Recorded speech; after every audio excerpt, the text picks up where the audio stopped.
Hello, Leapers, and welcome to the Quantum Leap After Show. I'm Albie, and as always with me is Hayden. Yeah! And joining us this week is Aaron and Michelle from the Starbright Project and Quantum Leap Podcast. How you guys doing? Doing good. Thanks for having us, Albie. Yes, thank you. Thank you for coming on. We have a great show today. We have Director of Photography for the new Quantum Leap, Amortegui. So I'm excited to have her on the show, too. And we got the big bad guy from this episode, Mark McCullough. So it'll be cool to talk to a real cowboy. I hope he was nicer in person than he was on the show. He was. And we got Harry Yee. He's a guy that fixed Ben a bowl of soup and hopes to open his own restaurant. I wonder if that's a Chinese restaurant that the first date took place in. We'll have to find out. So those interviews are coming up later in the show, so stick around. Aaron and Michelle. Aaron, what do you think of Salvation or Bust? Salvation or Bust? I haven't watched it yet. No, I'm joking. I enjoyed it. I don't think it was quite as good as last week's, but again, I really like when they deal with the project and things from the past and stuff. So, but no, I thought it was a good episode. It was, I was a little surprised when we found out it was actually in the Old West time. Yeah. Right. That's something that Quantum Leap didn't really do. So as far as I'm concerned, I thought it was pretty. I enjoyed it actually. So Hayden. But look at you keeping me on my toes. I know. I just got to flip the script over here. No, it was enjoyable because I was pretty impressed with the fact that they did go further back because being the newbie, I remember from the original series that, not the original, I guess the original series, whatever you want to call it, the first 5, that they only went through Sam's lifetime. Let's put a pin in that. Oh, shut up! Yeah. So I don't remember. That's from what I know. Well, I think we have another one to Michelle's list now. Oh, damn it, you guys. Oh, just FYI for anyone listening, what we're doing on the Starbright Project is Michelle's, when she hears about an episode that she likes the sound of, she'll put it on her list and then we'll do a podcast about it at some point. Or they tell me to watch it. Yeah, but I think there's a couple more we're going to have to add now. Oh, my gosh. And then every time I say something, it's put a pin in it because they know something I don't know. So as far as I'm concerned, that's what I know. I enjoyed I'm not a huge Western fan, but I'm glad it wasn't too hokey in that regard. But I thought maybe that the new sheriff guy, I thought he was going to be the one to actually take down the bad guy, not the whole town. If I'm being very honest, I thought that, okay, they introduced this guy, he was going to do something about it, but I was wrong. It takes a village to raise a child and a whole town to take out the bad guy. That's right. Apparently so. Hayden, what were your first impressions of Salvation or Bust? Yeah, I really enjoyed this one. Like Michelle, I'm also not that big a fan of Westerns, and I thought that this might end up being another Million Ways to Die in the West. Turns out it was a million ways to live in the West, or stay alive in the West in this one. Yeah, I do like the idea of that Ben is coming up with of saying, no, violence only begets violence. Let's try and find another way to get around this if we can. I do appreciate the debate that he and Addison were having about whether or not, killing in the line of duty is necessary and justified, and can you live with yourself when you do that? I could have gone either way in this case as to whether or not they kill him. He's obviously destroyed a lot of lives and will continue to do so if he has the opportunity. So the best way gets to ensure that doesn't happen is, make sure he's not around to do it. I would say, or go back in time and stop him from having really bad issues in his childhood. Yeah, well, that's it too. But I guess GTF Dubs, decided that no, he had to go through his life experiences. But I am glad that they did find another way to do it. I like a lot of the ways that the town helped, like using the firecrackers to make them think that they were being shot at. I thought that was a really good idea. And just the fact that it looked like everyone was getting involved, and like using the primitive smoke bombs and setting them on fire around them, driving them into the cage. Yeah, I thought that was very well done. It's surprisingly another one that I have very little to complain about. There was one thing I did have to suspend my disbelief about, though, and that was, you would think that an outlaw as notorious as he was, that he'd be wanted dead or alive. And they were saying that they were only going to be able to get the money if they brought him and his posse in alive. I would expect that if one of them could have killed him in his sleep and taken the body in, they still would have been able to get the money. So, yeah. And maybe it wasn't as much money. Maybe it was only like maybe or not something. And so they wanted to make sure he was alive. Yeah. But that's the only thing I really had to suspend my disbelief about. I like the fact we got some more development about Jen, because she's the one that's been flying under the radar for a lot of the episodes so far. And she's got a bit of a dark past. So maybe our theory that she's doing something nefarious might not be too far off the mark. But then again, she could just be a red herring. I agree totally, Hayden. Like halfway through this episode, I was like, I was totally wrong about Jen.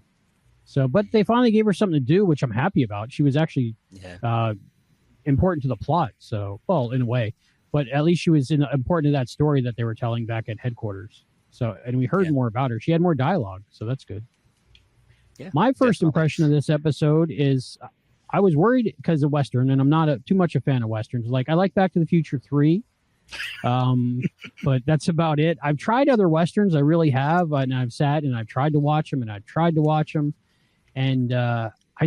don't get the appeal. I'm sure there's some great ones out there. I've tried the big ones because, like, I buy different lots of Laserdiscs, so I get all these classic Westerns, usually in boxes of hundreds of Laserdiscs.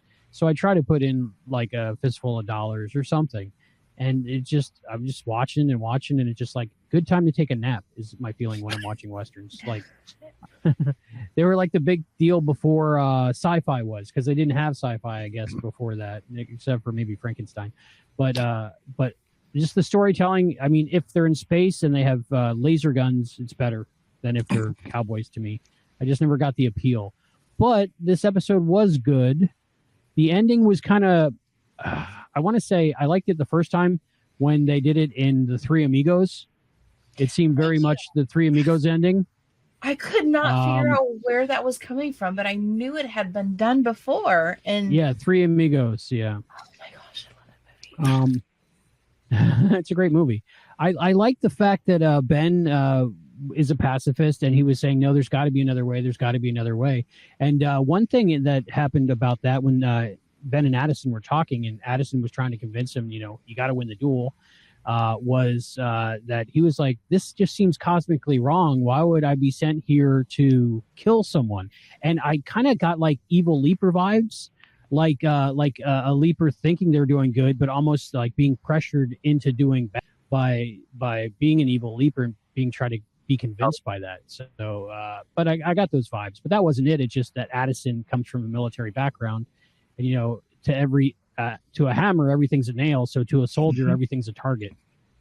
So I like that they both have different views on life and different ways of thinking, and yet they can still be together. So it was interesting. But I'm glad that Ben was right in the end and Addison was wrong, because I'm a pacifist myself.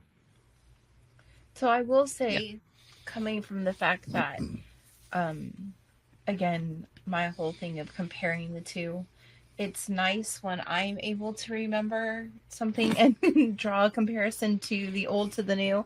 And I was like, oh yeah, Sam's a pacifist too, and wasn't really fond of guns. And so I was like, yay, a little pat on my shoulder for remembering that whole aspect. And I like the fact that they, even though they are different characters and that they are different people with different backgrounds, there's still a lot of personality traits, I guess you could say, that his heart and Sam's heart are kind of the same in some ways. Mhm. And I think, like, if you think about leaping like Thor's hammer, then, you know, he is worthy of the leaps. And so I think that's kind of a neat thing that, you know, to think about. But we also know that Sam isn't above killing. He killed many times during the original series, and he understands that ultimately, you know, soldiers are there to protect, even though sometimes that involves killing someone. It'll be interesting to see down the track whether Ben does actually have to kill someone, and, you know, how he reacts to that, because I think that he will probably react a bit more. He'll take it more to heart than Sam did, perhaps, because he was so heavily against it to begin with. Okay, yeah, I do remember Sam killing somebody. Didn't he kill someone with a gun once? I want to say. Oh, he killed many people. He killed Roger in Honeymoon Express. He killed Nick in Her Charm. He killed several people in Vietnam. Her Charm, I was definitely thinking of Her Charm. Yeah. I think the woman in, what's it called? The one where he's the hairstylist. Oh, someone up there likes Joseph Gordon-Levitt. I do. Yes. I do. Yeah.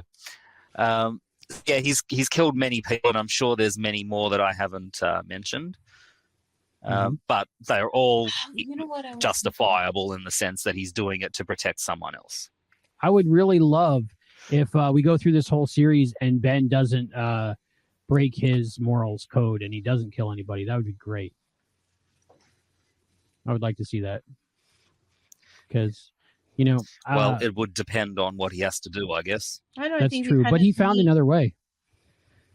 I think it'd be kind of neat character development, too, if like he's really put in a position where he has to make that call and see what that call would be. Yeah, kill or be killed, or watch someone else be killed. Yeah. Something like that. As Westerns go...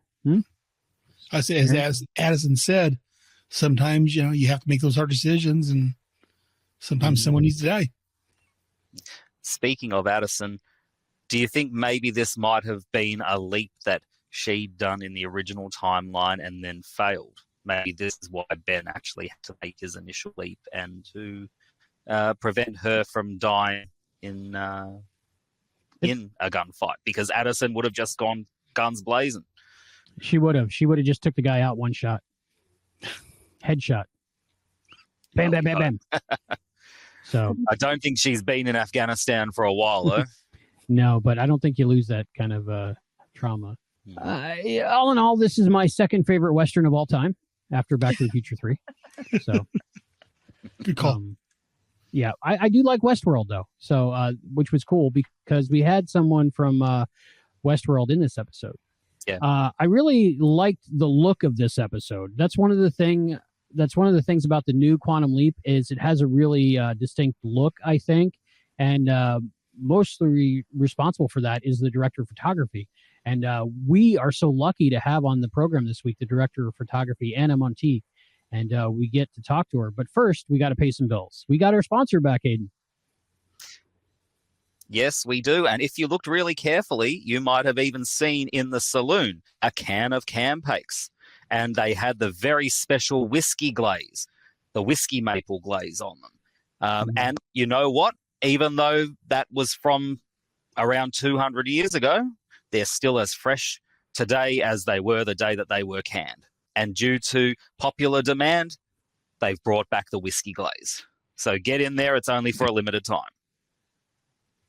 Awesome. Yeah, I saw that product placement. And I was like, other people talking about Campakes. I wonder if that's why they went with us. I don't know. But that was really cool. So everybody go to quantumleappodcast.com/Campakes and click on our affiliate link. That'll help out the show. And now we have the director of photography for the brand new Quantum Leap series, Anna Monti.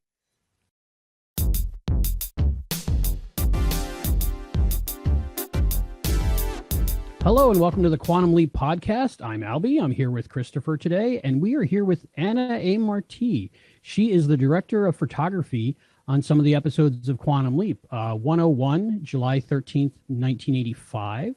103, Somebody Up There Likes Ben, and 105, Salvation or Bust. So we're very pleased to have you. Thank you so much for being here. Thank you guys for inviting me. I'm super happy to be part of this podcast and this community. Awesome. I've been following you on social media and seeing some of your amazing photographs, mostly on Instagram. And I first noticed you when I saw a picture of the, I think it was like rehearsals of Somebody Up There Likes Ben, maybe, in the boxing ring and different lighting things. I want to talk to you about Quantum Leap, but first, can you tell us a little bit about how you got into the business and how you developed your love for motion photography? Yeah, like my story is really different. I didn't start very young. I went to school for engineering. I'm an electrical engineer, but my whole life I danced. So I was part of a big company, and through that, I got a job in a reality show, and I was the dance teacher in this very famous reality show in Colombia. So then when we were done, the network is, can you become the choreographer of this soap opera? So I started working for the network for like coaching actors and doing all these commercials and, you know, all these things. And then I started sitting next to the DP because I wanted it, you know, when you dance for an audience, it's very different than when you need to do a dance for the camera. So I started sitting next to him and kind of trying to learn how I needed to do my work in order, you know, to be successful for the camera. And then I just fell in love with lighting and lighting and cinematography. And then a movie that came from the States, I met the crew, and then I already had like, oh, I'm going to go to school to study cinematography. And then I talked to them. It's like, why don't you go to the States? That's where the movies are made. And I didn't have anything that tied me back to my country. Like that, you know, I was single, you know, so I just, you know, when, you know, found a school here in the States and then came here, and here I am. That's awesome. I noticed looking at your IMDb that you kind of worked your way up. You worked this late on The Good Place, I saw. Yeah. Could you tell us a little bit about The Good Place? That's one of my favorite shows. So I wanted to know what your experience was. Yeah, it's everybody's favorite show. And it was such a beautiful environment. I started as a day player. Came up through both light, especially I started in lighting, and then I transitioned into camera. But on The Good Place, I was a second assistant. I started like day playing because one of the main assistants was on a break, and then I ended up staying. That was on the first season. But it was great. Everybody was nice. Ted is amazing. And it was such a beautiful environment. The best scenes were like with the train, right? Because in Universal Studios, they had the train. But then we shot a couple of scenes like up in Calabasas, like in Thousand Oaks with the train running. I mean, it was so beautiful, that make-believe, right? How you sell this. You would never believe it, that the train was just like a little part on the back lot of Universal. And you know what I mean? It was really nice. And everybody was really, really friendly and kind. The DP he has Emmy winner. I mean, it's amazing. Very, very good environment. I just stayed on the first season. I didn't come back after because we all move on into different shows. And I was just curious to know, you said that you started in lighting, and you said before you got into the dancing and the reality TV, you were an electrical engineer? Yes. So I have to think that came back into play as you got to know how to work your way around a set. Was that helpful?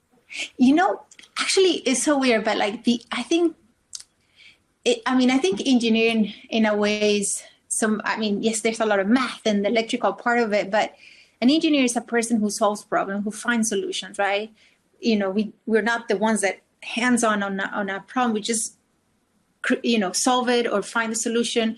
So, but when I did come to Hollywood and I started working on sets, I could understand the power distribution because I knew generators, I knew three phases, I knew how to balance load. So I guess when I went to school and we started learning all that, like I already knew how to do, like I need resistance and wattage and all that, like it was easier for me to get that concept. And when I started working on the lighting side, again, I used to be a gaffer, so I could find like if we had the balance on the loads or like if we needed to do some things on the generator. But more than that, like technically, no, unless now that, a director of photography, we're so blessed because you are the director of a vision and you have all these beautiful teams doing it for you.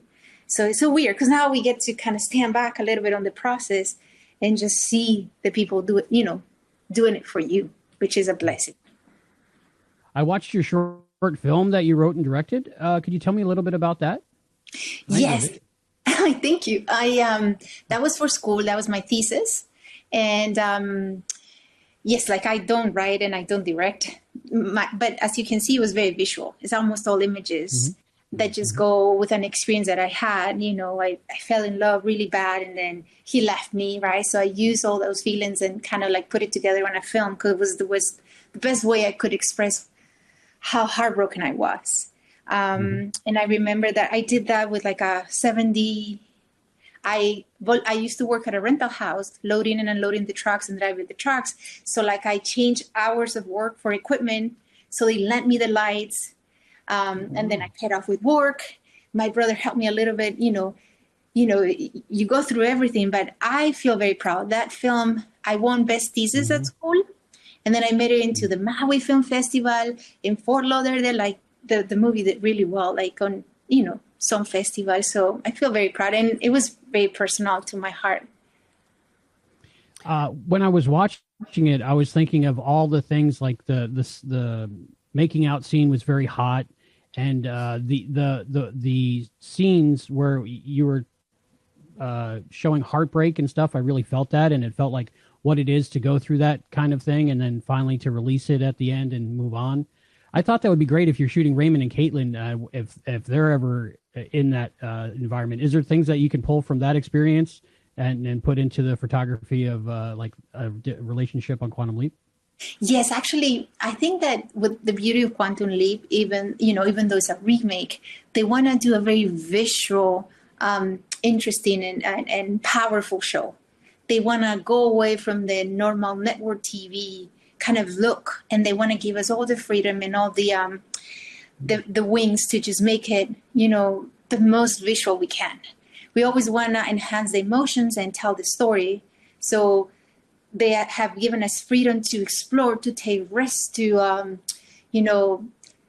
anything that we think we can create visually, they support us. So yes, and Ray and Caitlin, they make such a beautiful couple. They have such a beautiful relationship on set and on cameras that is really simple, right? In Quantum Leap, we use a lot of tight close-ups, which I think tell the emotion a lot. They make everything feel together, they make you part of it. So it's really easy with them, actually. But yes, all of our experiences, like the beauty of Quantum Leap, I think we make a feature every episode. You go from the Western to a boxing to Philadelphia. So it's just, when do you have a chance to do something like that on a show, right? You should a different world every episode. And it's such a beauty. So yes, all your experiences and all the things you've done at a certain point come back to expressing yourself. You're an artist and you have a way of expressing. So it's all these experiences that you have gained throughout the years that are reflected in every frame. I noticed that Freedom, there was some Dutch angles in the Quantum Leap, and you don't normally see that on network television. Are there things that you could point out to people that are viewers that you put in that you would normally not get to, and maybe things that you're looking forward to doing in future episodes? Yeah, so I don't know if you guys saw the first obviously you guys saw the first episode, but the first time he leaves, there's a 180 move, right, of the camera, and he goes around. That was something that when I interviewed in the job, they told me we want to create this signature move to tell the audience that he's about to leap. And in my mind, it was something like that. Like I proposed, we did it for that. We did it for the end of 101. But they cut it. But that was something, for example, that you wouldn't do it, right? That kind of, that movement is kind of, not normal, right? But I thought his world's about to change. We're about to go 180 into a different story. So that was my way of kind of like wanting to express with the camera that he was about to transition into another time period. But at the end, they liked it at the beginning, but the creators of the show thought that when he leaves is like a very intimate moment with Addison. So the whole going around it was going to distract too much from the emotion. So we don't do it anymore. But I feel really proud because I think it worked on that first episode when we saw it, you know, in the accelerator room. And about the Dutch angles, we can't do them that much. They don't like us to do it that much. But say, for example, in the boxing episode, I think it was great because they were just finding out that Ben wasn't who everybody thought he was. He had been lying, right? So we wanted it to, with Mark as the director, we wanted to Dutch the angle to show that something was off. So, right, because they were just finding out, right? He had been meeting with Janice, and he didn't tell Caitlin that he was going to go. He went to a conference, but he wasn't. So we wanted to kind of like, with nobody knowing, because nobody's going to think that's why we do it. But in our language, right, it means that something is off, that is not what you think, or that he can be crooked. So it's a subtle way of kind of supporting the story. But to tell you the truth, they don't like it that much. For us to Dutch the frame, we have to find strong reasons to do it. But, you know, we do big wides and then super tights. We do things with diopters. The eye shot is very special because there's a quantum leap thing. So we're trying to, it's a first season, so we're all trying to find the language and the visual part that it's going to make the show stand out and be its own language, visually, you know, talking. Well, to that end, can you walk our listeners through what a typical production is like for, say, a script? I think it'd be very interesting to hear from when you get the script in your hand, what your process is to where we see those final episodes and those angles and those choices. Yes, so it's the most beautiful process. So we usually, even before, get an outline, not a script, but an outline. So we kind of like, I know what I'm doing next, right? So I just read, you know, it's like a treatment. And then we will get the first script.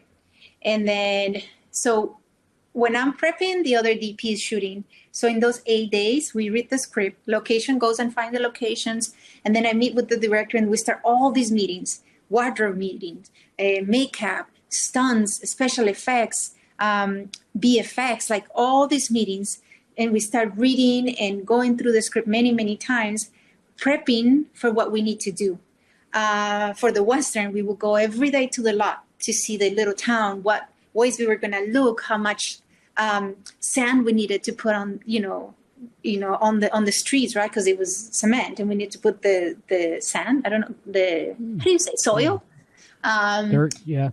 The dirt. What ways were we looking? Do we need BFX to add a mountain? Do we need to do so? Every department starts working on every single thing. They bring a director, and that director has a vision. So we start following what he or she wants, right? And how that person wants to tell the story. So we start with a bunch of meetings. We start going to location scouts, spending the time shot listing. And once those days, once we kind of somehow ready, we have a big tech scout with everybody. So we go to every location where every scene is going to take place. We talk about the scene. The director says, this is what I'm going to do here. We're going to look this way, and I want this and this to happen. And then he or she will explain everything. And then we all take notes. All the department takes notes. We really narrow down what we're doing so everybody can take action over it.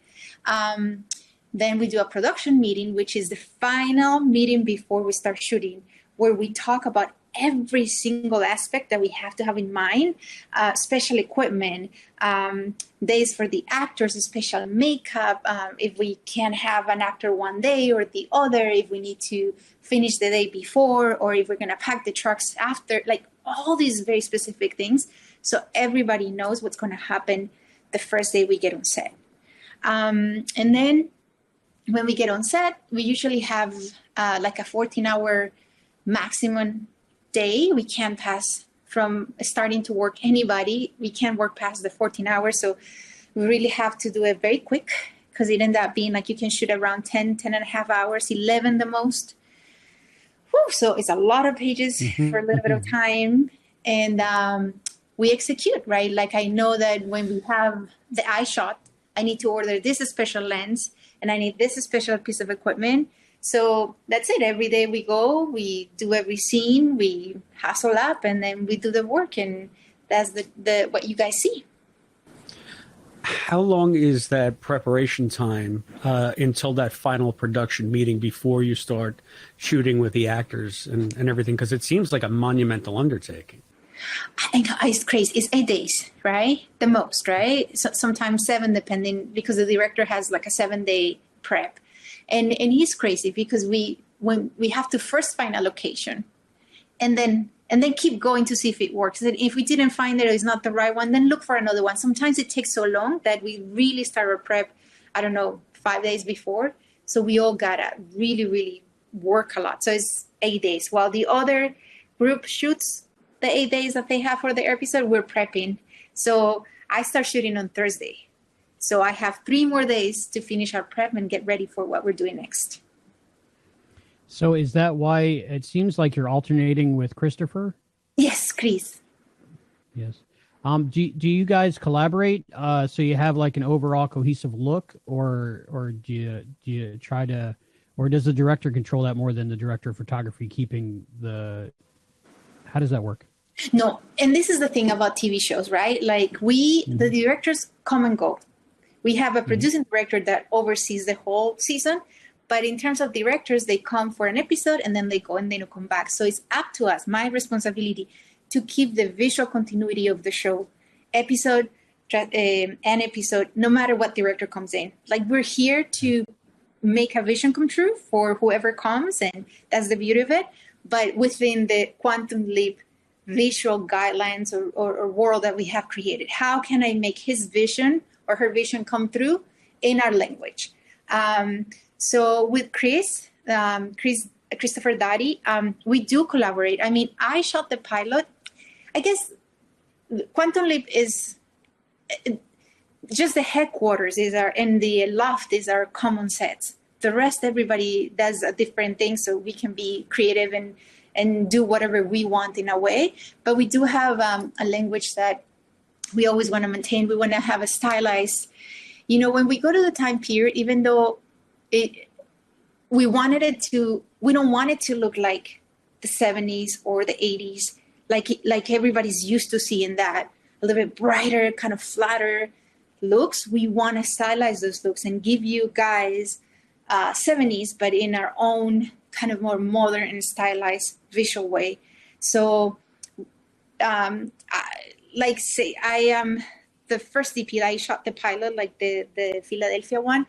So I shot first the headquarters, and I work on it, and then I establish the look. But we usually collaborate. So the sets that we share, we collaborate together, but usually is the main DP who sets the look, and then we kind of follow. And in this case, I was very lucky. I was given that opportunity. It's huge to establish the look of a show. Is big. It's a blessing. It's the best experience, because now, forever and always, Quantum Leap, no matter how many seasons it's gonna go, in a way, is gonna keep that look that we set up in this first season or in the first episode. For episode 6 coming up, the original pilot, who was the director of photography on that one? The one that was shot in Vancouver was Jimmy Lindsley. Okay. I can't say it right, but he's an AC. He's very amazing cinematographer. And then Christopher Daddy, we shot a couple of pieces. I didn't get to reshoot the earthquake, but okay. That was my next question. How did the reshoots work with that? Did they bring in the same people or no to shoot it? No, Christopher did it, and it was only some pieces of it. They used some of the, but obviously the headquarters had to be reshot, and some of the story had advanced instead of being in one is the 6th episode. So, but that's part of your skill as a cinematographer, to be able to match what was done before and and then continue and again give it a little bit more of a cohesive look to what we're doing now, because if the original pilot looks very different than what we're doing right now. one of the questions I had going back to establishing the look of, say, Back at the Project, which is more of a high tech with, it seems like it's got a lot of shadowing and it's very moody atmosphere back at the project. Did you do that purposely to contrast with the Leap settings to give that its own flavor? Because it seems like you're going from sometimes a very dark and moody set to this big, bright Western set, say in Salvation or Bust, or something that was maybe equally as moody, but in a much different way in the Somebody Up There Likes Ben. I thought that episode was particularly good. I loved the gym scenes that you had when he was training with Addison. Those are some beautiful shots, and it's, how do you do it where they all look different, but it all seems to come together as one show? Yeah. So, in regards to the headquarters, or in the headquarters, there was a note from the network, and they wanted it to not have it blue sci-fi, like all those procedural shows. And like, if you see a sci-fi, if you see a police, if you see a procedural show, everybody has a headquarter, and most of the time they're on the cyan bluish tones, very cold with the green and the blues. So that was one of like the requests from the studio. We want a warmer headquarters. We don't want blue. So then that was part of like, you start studying how to make this beautiful, especially because the set, it does kind of ask for blue, because all the lights and, the computers and all that has like a more of like a cyan bluish kind of like sci-fi look. But how can you make it look, again, you're here to execute a vision. So how can you make their vision come through? So then we start, the first day that we opened that set was really nervous. Martin was with us. I mean, it took us a little bit of time when we first lit the first scene, trying to find that color that they wanted it. And we do it moody because in this case, the headquarters is very underground. I don't know if you guys seen the rocks that the set has. So there's no sunlight, there's nothing. We're very, very underground. So kind of like to speak that vibe where you don't know if it's day or night, it just is. And then we wanted to highlight kind of like all the different colors and the difference between the warms and the blues, and Magic's office on the top, like make it moody because it's in a way it's kind of like a research place where a lot of things happen. Sometimes, most of the time they're in trouble or issues. They're trying to figure out how to help Ben. But, it's an experiment kind of like environment where everybody loves it so much. It feels home to them, but it has its own character, right? Siggy is its own. It's like our love, right? Siggy is Siggy. So we wanted to give that a special, look. We didn't want it to look like all the shows. We wanted to make it really special and different. And then when we shoot from episode to episode, at least my process is I try to kind of think about a color that I want to give that age. Like for me, Philadelphia was, the streets of Philadelphia felt a little bit of with the greener tone, a little bit more gritty and raw and kind of harsh because they were robbing. And so I start with that, and I start looking for a vision and colors and try to, depending on the sets we choose. But we do have, say in Vegas, I wanted it warm and feel yellow and the heat and feel like, like the warm light. And then for the Western Salvation, I wanted, you guys are going to see, it's going to have a more sepia tone, a little bit desaturated. Mm-hmm. I research a lot about the Western and, all that stuff. So I always start my process with what characteristic I can give to that period, right? And then from then I take inspiration with photograph, with music, with stories, with experiences. And then as long as we have like a visual guide. They love big wides all the time. They like extreme close-ups. They love to swingle, move the camera around, right, between person and person. So as long as I do that, and I give the basis of what we said Quantum Leap is going to be, then I can go ahead and create around it. And they love that. They love that we take risk with the boxing ring. If you see, I research in the 70s, right? No, in the 80s. That was the 80s, right? I forget. That was the 70s league. 70s league, right? Yeah. In the 70s, the boxing rings didn't have color. Everything was tungsten. So I did use the proper lights, the Parkans. Those lights that I use, they did exist in the 70s. But what I added that was different is the color. Because in my mind was like, I don't want this to feel so like blonde. Like, I don't know how to say that word, like just simple and normal. I wanted to get that kind of magic and that kind of like excitement, and it should feel like a show, right? It's his big moment. So I took the liberty and I asked, and you always ask permission for all these things, like the risk you're going to take it, see if everybody's okay.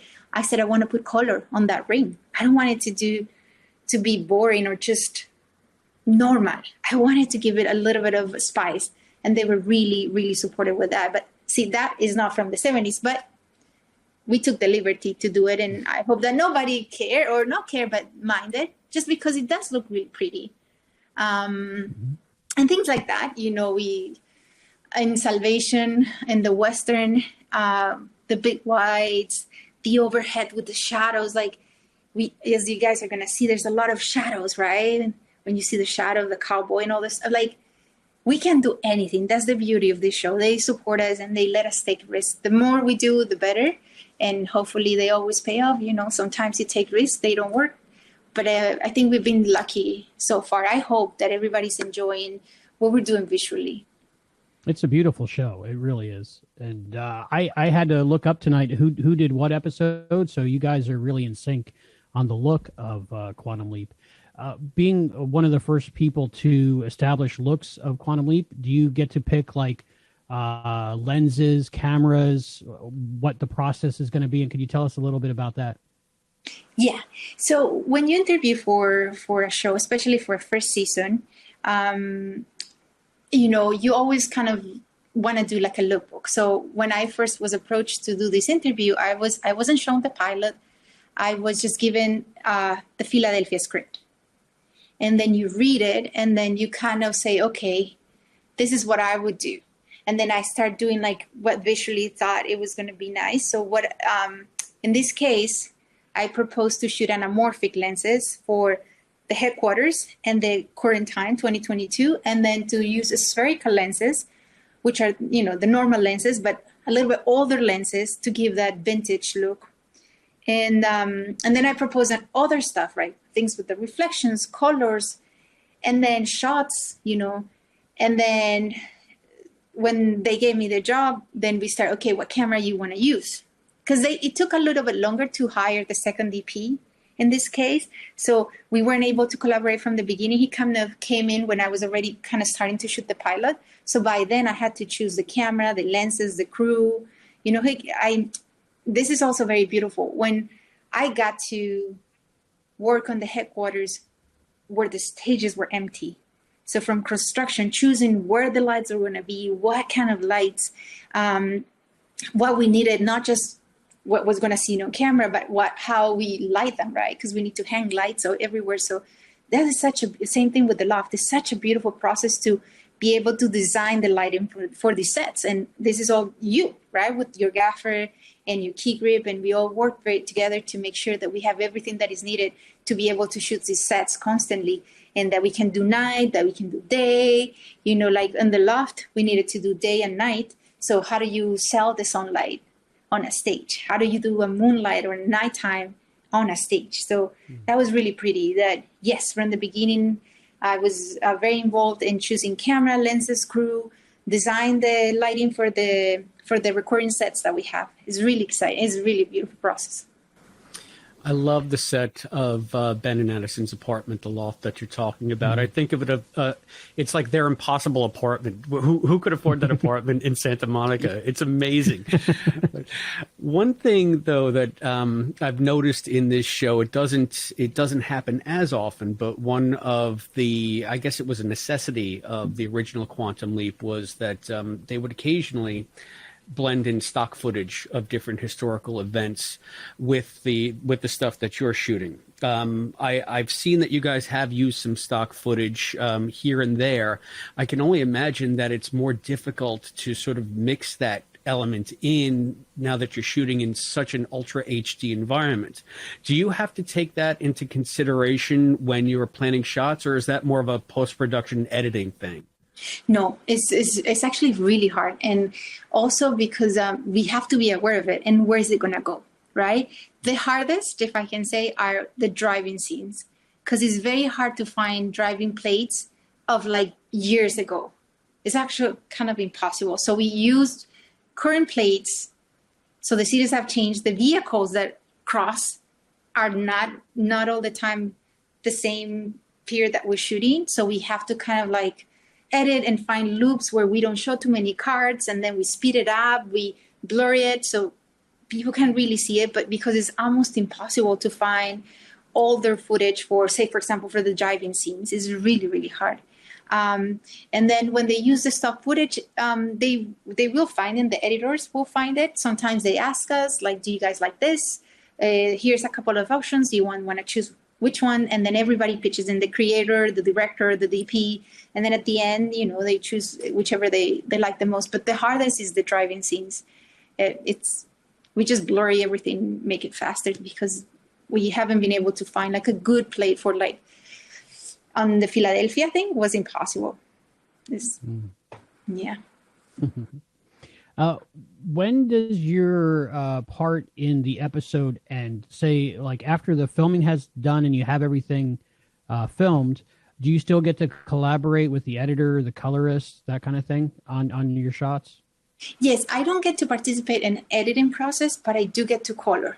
So after they edit it, and most of the time some VFX are missing, but it's almost done. But I don't get to see it until it comes out, like the complete thing. But I do work with the colorists. We have a session where we spot it. So I give my notes, or I go there and I said, I like this. Can you please help me with that? Because I have to say the colorists help us so much, because we go so fast. A lot of the things sometimes it's hard to get it where it should be. So the colorist has a big job in this process to help us out as DPs. But yeah, we get to work, and then Martin has the final say on how the show should look. So I give my notes, and then it passes to him, and then that's it. I have a silly, weird question. When I was watching Salvation or Bust, I was curious, is Caitlin and the actress who played the senator, were they in the same room at the same time? Because I wasn't sure. Yes. They were? Okay. They were, and I'm going to tell you, they were, but that was the thing. Right, you see, and I'm glad that you noticed, because we never did an over the shoulder. They were always clean singles of them, but that was again is a visual language that we wanted to tell with the director, is because she was always so cutting, right? She didn't let the senator kind of like break into. She's yes ma'am, yes ma'am, yes ma'am, like very dismissive, right? She couldn't get anything from her, so we didn't want to tie them together.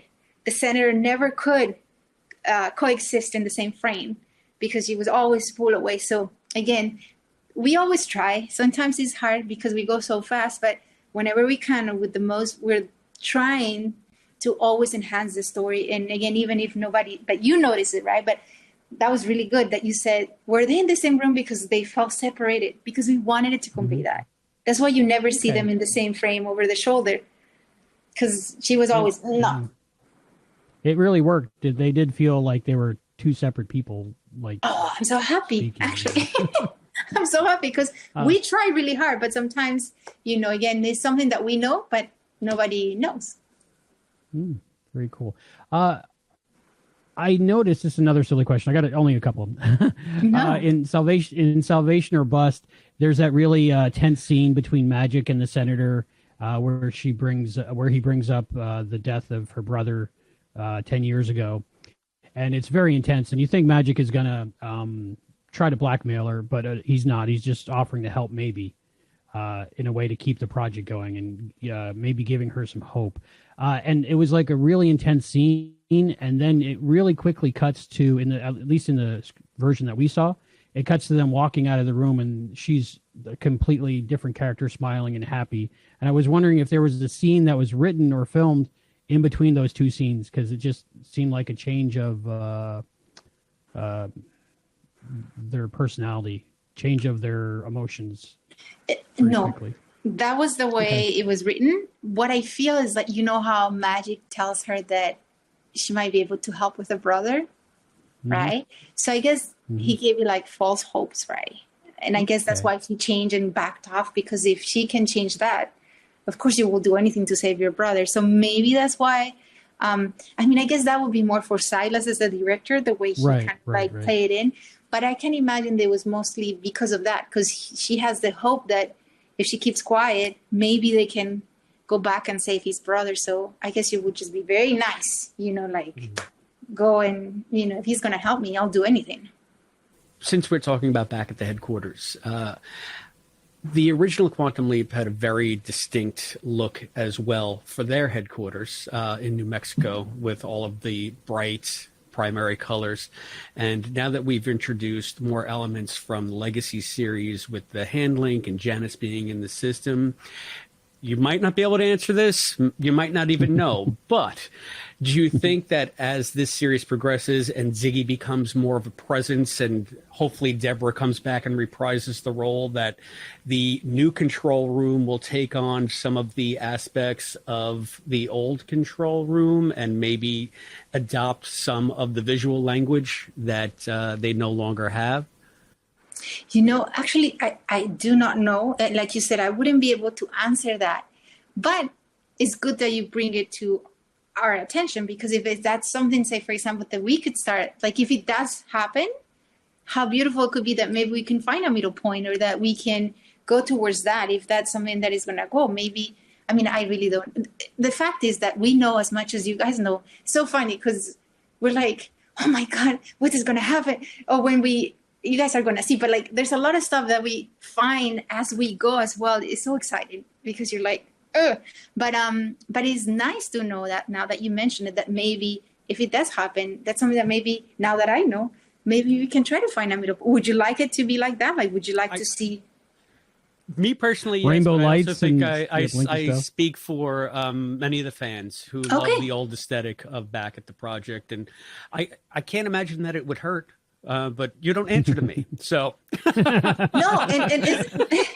No, I don't. But again, maybe there is a point where we can fusion both, and then have a little bit of a newer, more modern take on it, but that can honor or bring back that look in a certain different way. But so far, I don't know, to tell you the truth. I don't know. I mean, we've never tried to copy exactly how it looked before, because we wanted it to honor with everything that we have. We wanted to honor Quantum Leap, the original one, but we also wanted it to make sure that we could also make it our own and special, and give everybody like not a new beginning, but a continuation that was a little bit like 30 years later, right? So kind of like honor what it was and taking it new, so we can make it special again, or make it not what it was, but a little bit like a new take on something that it was very successful. Could we talk a little bit about Resident Alien? That's a show that both Chris and I watch, and we enjoy that. What's it like to work on that show? How is it different than working on Quantum Leap? What's it like to work with Robert Duncan McNeil and Alan Tudyk? All that kind of stuff. Oh my goodness. Look, you know, I always say every show is different. Resident Alien has my heart.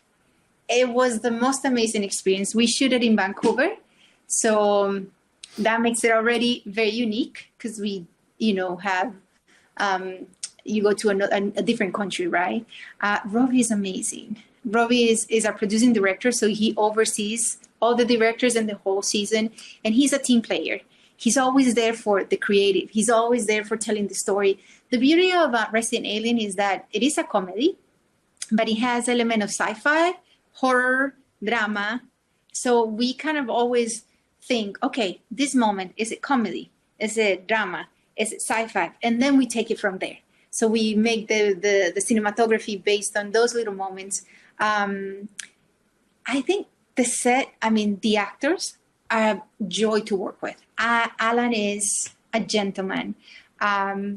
Everybody, I mean, I have to say, Sometimes it's hard because, again, Vancouver, it always rains. And, you know, we have to shoot a lot outside, and his cabin is like far away and it's cold. We shot it in the winter. I mean, but it is also worth it. The creator of the show, Chris Sheridan, has the biggest heart. I don't think there's somebody like him in this industry. He cares for us.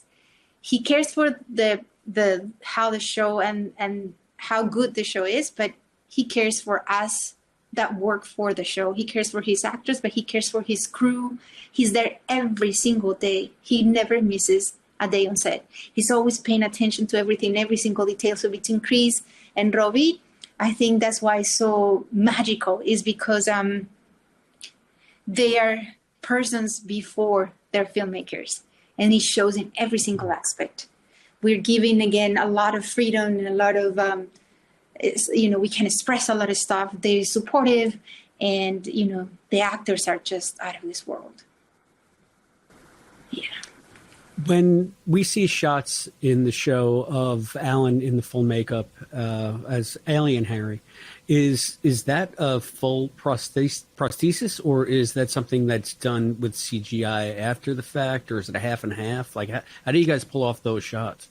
It has VFX, but Alan is the best. He goes into makeup for lots of hours, and he gets from the chest up. So he has this kind of like body with all these, and then the head is a mask, and they put, you know, the eyes and the teeth, and then what they do in post is they do the blinking, because that cannot happen in real life. So they do the blinking and a little bit of enhancing the features, but it's all him, you know. And then when you see the full alien, so half is, you know, sometimes we shoot it all by, you know, it's just VFX. So they put the whole alien in, but sometimes they, you know, do bottom, you know, because they have some legs and the hands, of course. And so depending on what it is, sometimes we can do with Alan.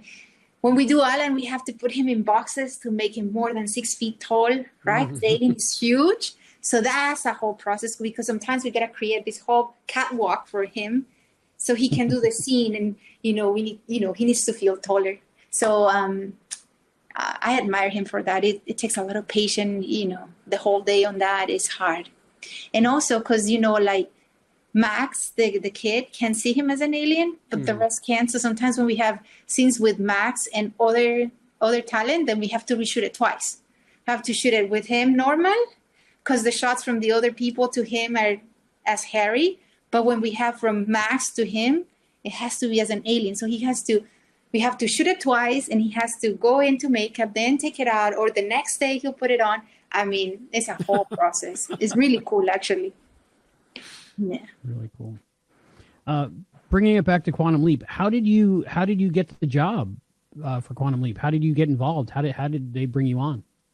I'm very grateful to my agent. I think that he got the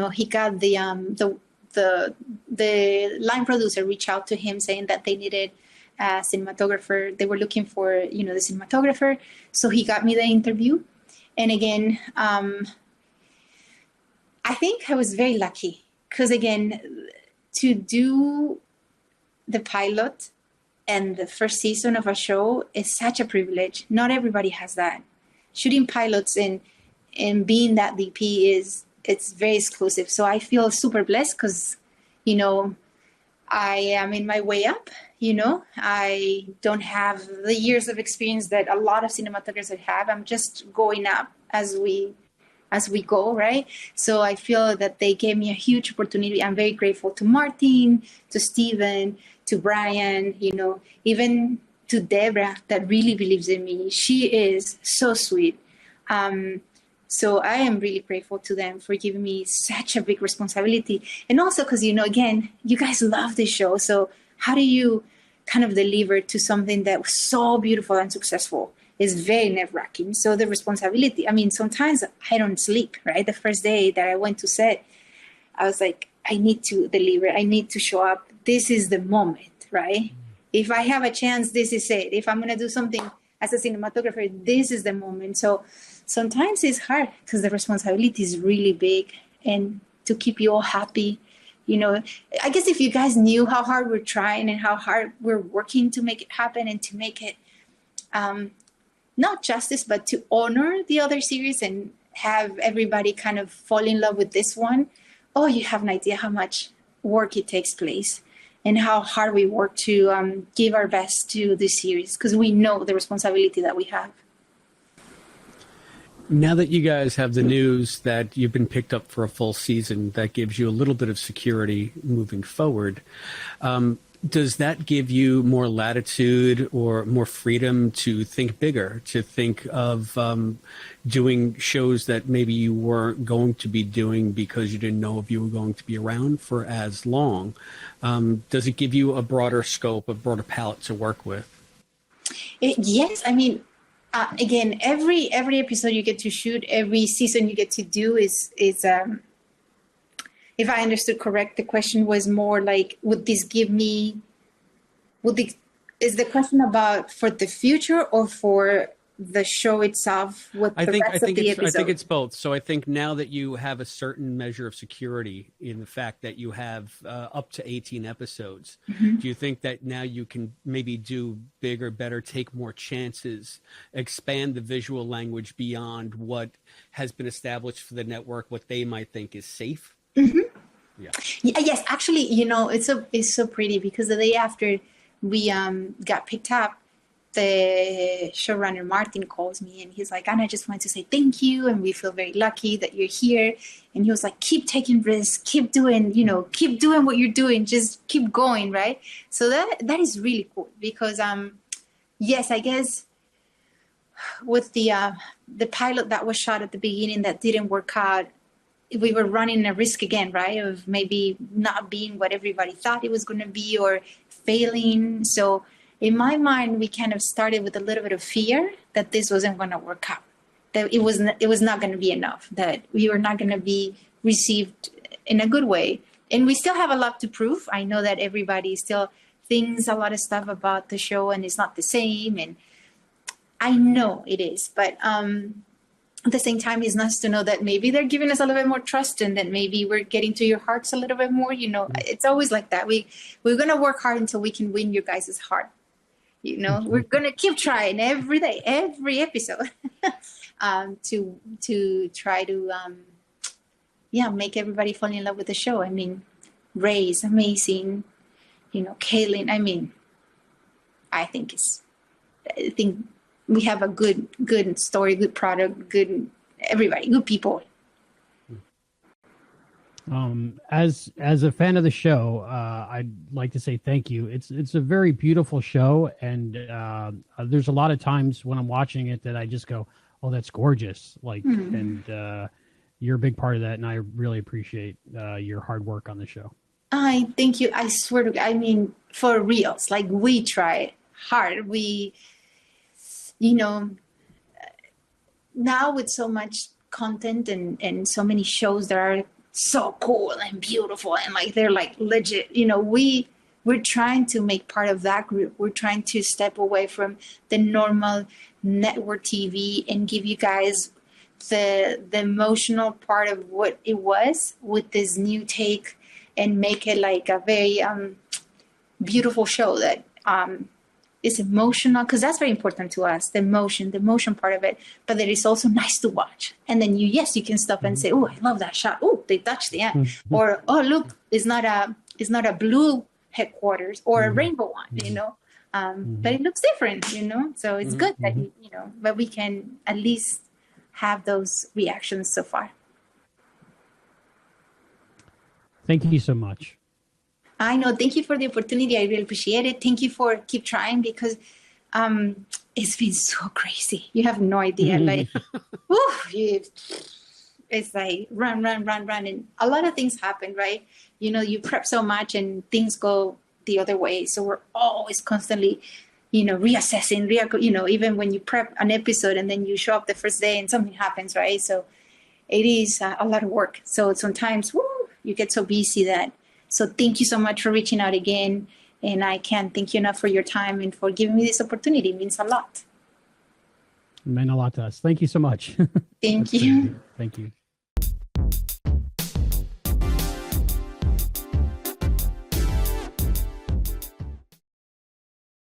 And we're back. That was Anna Monti, the director of photography for the new Quantum Leap. It was awesome to get to talk to her because, the whole look of the show is based on where she points the camera and what she does with it.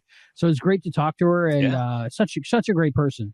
So that was awesome. So we're in this Western town. She did a lot of those Western shots. I mean, there wasn't that much set to do, but I like that one shot at the beginning of the episode that we saw at the end of the last episode. That was kind of like that shot from High Noon, that Gary Cooper film. Hayden, the townspeople. But something that jumped out at me. Yeah. Something that jumped out at me in this episode was just how diverse this particular town is.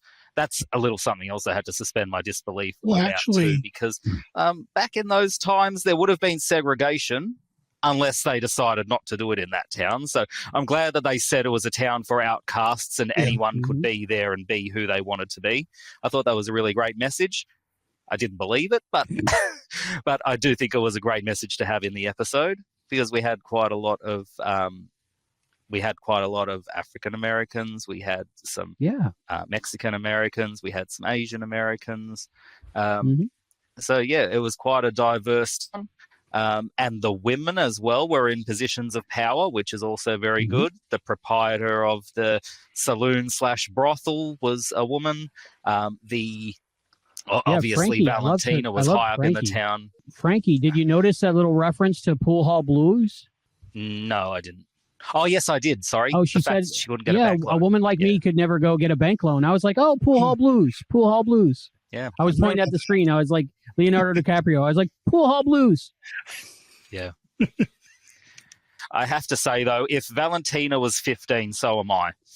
So I didn't believe that. But at the same time, she did a fantastic job, and also really great to see how respected she was in the town, considering everything that she's been doing for them, obviously from a very young age.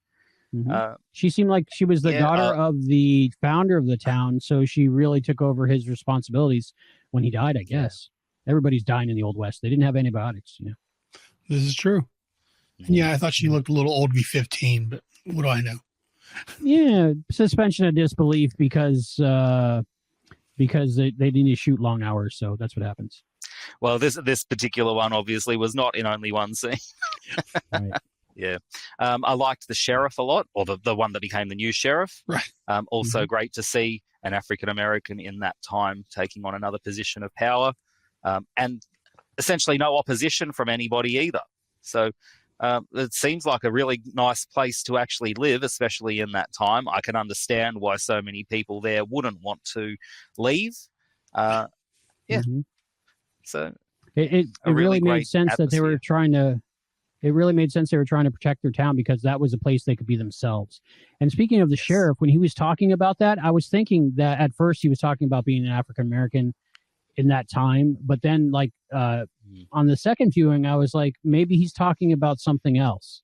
It seemed to me like he was talking about who he was that people wouldn't understand most places, but they would understand in Salvation. I think that this is really showing the fact that it doesn't matter. You know, it just people are people. They live. They want to live their lives, preferably in peace with everybody else, and just let people live their lives. Part of such a diverse cast had me thinking halfway through the episode: is this really a place? You know, kind of like the bar in Mirror Image, or is this someplace else? And then when we had this WTF ending, I was like, that was for a second reinforcing that, oh, this isn't a real place. Salvation, I've never heard of it. I've never been there. What's going on? So I don't know. Has anybody ever been to Salvation? Well, I'm going to hell, so no. No, I don't think I've ever been to Salvation.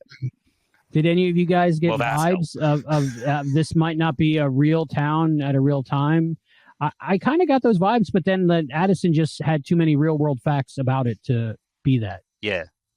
Yeah, she was getting information about what happens to them. That wouldn't happen if it wasn't real. Oh, by the way, did you see the nice little callback to Al and the fact that she whacked the handling? That was awesome. I love that. I'm like, yes, we finally get one. It can't be far off from hearing an Ian, set me on Ben. I'm hoping. Yeah. I said when I first saw the town, I'm sitting there thinking, oh, great, here's all these Facebook fans that are going to complain about being woke and how it's unrealistic. And then they actually explain that, you know, they all gathered there because, you know, elsewhere they're rejected or thought less of. So they kind of all gathered there together to be themselves. So I did like the way they explained that. It's like the island of misfit toys. Yes. Mm-hmm. I don't know if I want to call other races misfit toys, but no, but it's the place where they, oh my gosh, always doing that to me. Well, in that time, that's how they were looked upon from the outside. Yeah. So I think that's a valid comparison. But also I got vibes of The Greatest Showman, where all the people that were rejected by the quote unquote normal society found family and solidarity together with each people that were treated like freaks, you know. So I got that kind of vibe too. So yeah, it was a good story, definitely, especially the way they were explaining things. And can we talk about the story development between Ben and Addison? I thought, go for it. Yes, I'm not a chick flick person at all. I am. I was dreading when they actually started, or when he started remembering her, because I was like, great, they're going to play into that. It's going to be this whole love story aspect. And I wasn't too keen on that. However, seeing them interact and hearing some of their backstory, like how they met and the fact that he didn't remember it and how she reacted and just how they're drawn to each other. I really enjoyed that aspect, and I like hearing some of that. I don't know about you guys, but I really liked seeing that whole character development as well. And we got to see more actual tension between the two of them as well, especially because you know they obviously want to be in each other's arms, and they just can't. I liked all the effects they were doing with, you know, Addison's hand glitching out when he's trying to touch her and all that sort of stuff. I thought that was really good character development as well. So I'm interested, obviously, to see where this goes. I thought it would just be the case that he'd remember at the end of the last episode, and then by this one he's forgotten.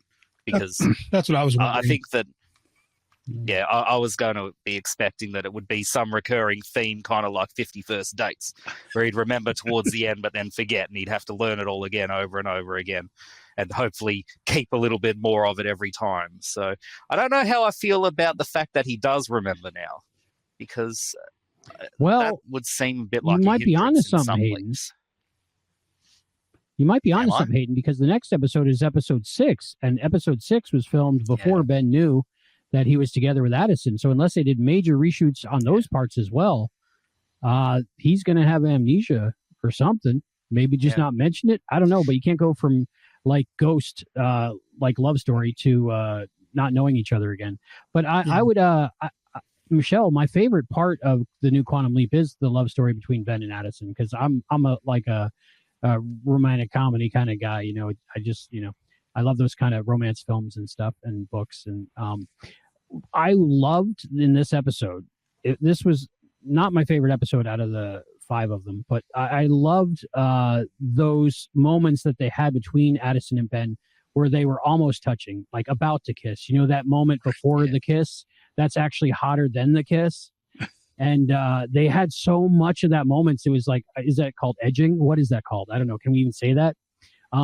But it was just stringing me along, and I really was loving it. And like when she was trying to teach him how to use a gun, even, that was romantic, which makes no sense because those are used for killing people. But just they were so close, you know, and the hands were glitching, but like the faces were so close, and I just felt that when they were looking at each other towards the end, and they, you know, saying, "Can I kiss a hologram?" and stuff like that, I was thinking, I want to kiss a hologram. I want to kiss a hologram. So I don't know. Okay. I actually noticed a little goof in the scene when Addison was trying to teach Ben how to use the gun. If you look really closely, you'll see that her forehead actually touches Ben's hat. I was wondering about that. It looked really close. I watched it once. She actually touched it. It was only very briefly and easy to miss, but she touched it. Yeah. And they didn't glitch her face. That would have been weird. We haven't really been seeing her walk through very much. Only an occasional something goes through her when she's in the way, or like seeing the hands when they want to hold hands. But we haven't really seen very much of the sort of hologram effects. I thought we might see a little bit more of them when she wiped out during the battle at the end. I thought she was going to appear somewhere else and help out Ben, saying, "Oh, watch out, he's over here," or something like that. Like, I guess she wasn't needed in any more scenes, so she just disappeared. But it made no sense because she didn't have anything to do after that. It was just, but she was getting out of there. Yeah, but wouldn't you think that she'd want to be there to be of some help? It just seems very odd that she would disappear, unless she was called away, like at the project. But I don't know why. Maybe it was when she was having her interview. We just don't know. Yeah. Yes, ma'am. I think it was after. No, ma'am. That was great. Yes, ma'am. Yeah. What did you think about the storyline at the project? See, that's the problem I had with this episode, was the back at the headquarters. But what did you guys think of it? Yeah, I'm not quite sure. I don't know how I like the fact that they're trying to keep this all secret from the government, because I'm used to the previous first 5 seasons of the show when it was, the government did know, and they were always fighting the government to keep up funding. So I guess it's the same type of thing, except for instead of fighting the government to keep it funded, they're fighting to hide it from the government at this point. So, well, that goes to show how much magic really has his fingers in it, because he's trying to get Sam back, and it's a very personal mission for him. And I feel like, with that being said, he plucked somebody out who was a felon, but he knew that she was going to be this really fantastic asset, and then everybody else. But I just felt like with magic having such a pull for it, I feel like that's why they're kind of hiding it, because maybe this is more of that aspect of magic working it, but then trying to use some of his government pool to like fund some of it, because it really is an expensive project. And I don't see magic has won the lottery or anything along those lines, so he has to have some kind of funding. So maybe he's worked that angle. That's kind of how I fanscaped it. Hayden? Yeah, it's definitely government funded, and that's why the government is keeping such heavy tabs on it, especially because it is so expensive. They want to make sure that it's done right, that nobody's going to get hurt from it, and they're not going to end up making the government look bad, and that they actually do some good from it in the long run. I thought that the story at the project was fine. I do like the fact that, we know that it's government funded now. We know that they're going to interfere. They do have to be answered to. I don't know if I really like the angle with like what Jen was suggesting with blackmailing her, whereas Magic's gone another route, saying, look, we can help you. Once Ben gets back, we can go and save your brother. It's sounding like they're starting to write checks that they can't cash. So, I mean, I'm keen to find out what happens if they do manage to get Ben back, and if they do have to send him out again just to make sure the project stays going. Maybe that's what they might do at the start of season 2. If they do bring Ben back, they might say, oh yeah, we kind of dobbed you in for this other this other task just to make sure the project can keep going, so you got to go leap again. Something like that. We lost you again. I have a question. Yeah. Okay. Yes. So, do you feel that the government has a lot of interest in this, for sure, but do you feel like you were saying that the government wants to do, it sounds like you were saying the government wants to do good by it.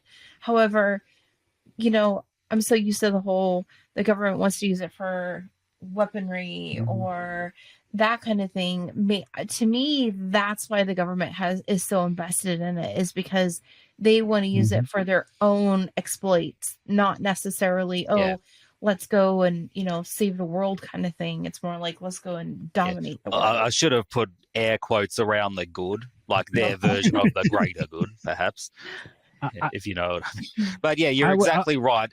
Anything could be perverted by the government. So maybe that's where the Evil Leaper project came from. It might come from some other project that's somehow gotten some similar technology and might be saying we can do things better than the original project can, back us. Or let's see where this leads, especially given what we saw at the end. I'm sure we'll get there. I would agree with you, Michelle. I think part of the reason Magic is keeping that Ben Lept secret from the government is because the government will use it for bad, and he knows that because he's in the government. He knows, their theory: the biggest gun wins. So, what bigger gun could you possibly have than time travel? So, not only that, but we remember in Honeymoon Express, as soon as the committee was told that Sam was in the past, they said, well, right, you have to go and do something to show that there's some he can do something significant in the past. They wouldn't be wanting him to do that unless they then want to decide what significant events they want changed. Yep. So I know that they're saying the on paper reason is because they want to prove Sam's back there, but I'm thinking that there's the, off the record reason that they want to know that, they can use this for what they want to do. Oh yeah, definitely. This back at the headquarters story in this episode to me, it seems like it was written just because they needed something for the people back at headquarters to do. It didn't seem pertinent to the plot. It didn't seem to advance the storyline really anywhere, whether it's the headquarters storyline or the overall quantum leaping storyline. And it just took more time away from the leap, and the leap was getting good. And then they had this ending again with the leap where, it's the buildup of the whole leap and the final Three Amigos ending. But the Three Amigos ending was 90 seconds long, and that's all we got as a resolution of the leap. And the rest was all back at the project, which was really totally unnecessary. And the first time I watched this, I thought the senator was just going to be another villain, because of, she had bangs. And usually in cinema, if a woman has bangs, that means they're an evildoer.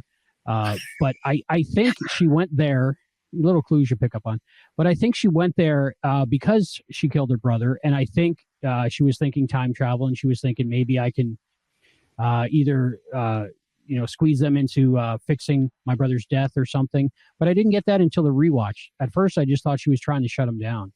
And when Magic presented her with the fact that he knew what had happened to her brother and she was responsible for it, my heart was kind of broken because I didn't think Magic would blackmail her, do that to save the project. And that was only for a few seconds until he said, no, but we can help you. Even though he was lying to her about that, I was okay with that, but I wasn't okay with him blackmailing her, if that makes sense. Yeah. Well, look, the reason I disagree with you is because it looks like they're setting up potential issues that are going to become storylines in the future. The fact that they are going to have to eventually address this deal that Magic's made with the senator. What was her name? Gabrielle or something? Can't remember. Sorry.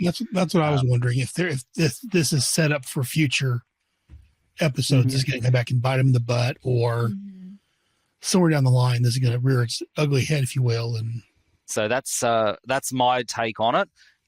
Look, more of the project is always good, in my opinion, because everything is going to be necessary to figure out what Ben is doing and how to get him home, if that's what the plan is. I didn't have any problem with the project side, apart from, like you said, it was taking a little bit away from the leap. But then again, I don't know what else we could add to the leap. I thought that the leap was perfectly fine and self-contained in what we got as well. I think it missed a little bit of Addison helping out Ben to get everything working. But the good thing about the back at the headquarters this episode was Jen and all the stuff Jen got to do.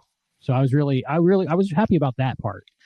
I like the fact that we have someone on the more shady side in Project Quantum Leap as well. They're not all the Boy Scouts who never do anything wrong. Jen says she's a former felon, and she knows the ways to get things done when they can't be done through proper channels. And that's why I think the Magic Jen dynamic is really good, because Magic's the one who'll use all the proper channels if he can, but then Jen, if it can't be done, she'll be the one to get it done. And yeah, I just thought that was really great, and we're seeing more with the Magic Jen dynamic. Well, that also made me the fact that she suggests blackmail is good. And it also made me think of Janice and what's going to happen with Janice and Janet in that regard as well, because Janice seems to be, I don't want to say shady, but there's something about her that we just don't know, because I don't know if she's a bad guy or a good guy yet in my mind, because she's Al's daughter. So of course you have that hope that, she's good and she is working with Ben. So you kind of wonder what's going on with that. But the fact that you have Jen and Janice, and I feel like there's going to be some kind of battle royale between the two of them somehow. That'd be cool.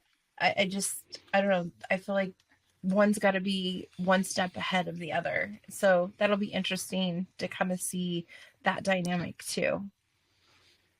Well, unless they're actually working together. Very true. At first, I thought this senator might not even be a senator. I thought maybe that Janice hacked into the system and gave her clearance, possibly. But then when they referenced that she was a famous senator, then people knew her. Then that went out of the way. In this episode, when they were saying Jen's backstory, I was like, okay, she's not the evil leaper. But then when she was saying she was in prison and a felon and this and that, Hayden, can you remind us of the history of the evil leaper from the original series? No, because we don't know anything about it. Okay. Didn't they say? Oh, do you mean what we saw on screen? Yeah. Well, all that we know is that they are from somewhere further in the future than, from Sam's future. It seems like they have a more advanced version of the project than Sam had, because they have more control over where Aaliyah and Zoe are able to leap. It appears that they can leap outside their own lifetimes, unless Aaliyah is much, much older actually than she appears. And it would appear, though, that they also seem to have almost identical technology and leaping abilities to Sam, though. So there's a good chance that it's built on something that Sam had left either in the past or built on something that they'd found from the original project. Aaliyah was the original evil leaper that we found. We don't know if she's the first. We don't know if there are other ones that were out there, perhaps. When Sam managed to free her, Zoe, who was her hologram, leapt and then tried to kill Aaliyah as revenge. She was shot at the end of the episode and leapt away. We don't know if that's because she died or if Thames orchestrated the leap and got her back so that she could receive medical attention. So there is the possibility that Zoe's still around. I would love to see Carolyn Seymour back as Zoe, and I know that she's very keen to show up at some point too, she told me. So let's hope it does happen somewhere down the track. Someone asked Deborah Pratt on, I think it was Twitter, are we going to see the Evil Leapers? And she actually wrote, the Evil Leapers are always around. So, which means we've already seen them.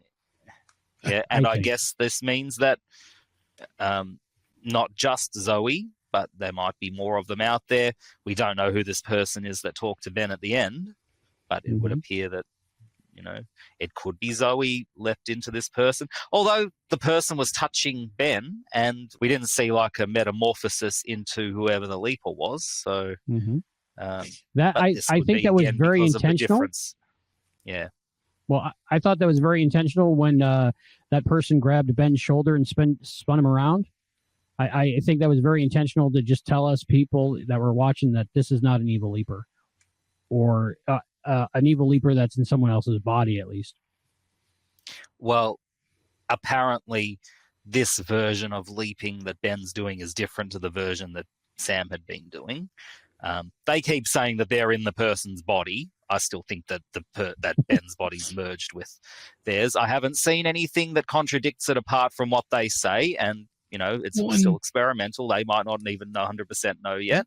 Well, I did catch this episode that when Ben says about he was sleeping through it or something like that, or he said he hadn't slept, and she said that his host is sleeping. I found that confusing, like sleeping before he leaped into them or sleeping while he was in them. Yeah. I'm assuming she meant, because again, he was awake when he leapt in. He was, because he was arguing with his granddaughter getting ready to leave. So I assume that maybe this version, he's actually sleeping in their body and their personality, their soul, their whatever you want to call it, is going like hibernation while Ben's there. Yeah. Mm-hmm. Yeah, that would make sense to me. When they receive the nudge and accept it, they just go into a nice peaceful sleep while Ben takes over. Yeah, I can accept that. But that might be the reason why we didn't see this metamorphosis between the evil leaper, simply because it might not be the same process, considering, there's this different version of leaping now. Yeah. Do you think this is an evil leaper? Let's talk about that when we come back. How's that sound? Sounds good. Sounds good.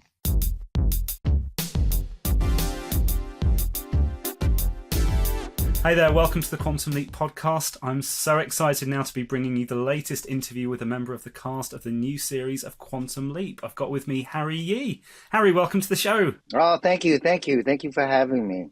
Oh, thank you for joining us. Now, we've just seen Harry in the latest episode, Salvation or Bust.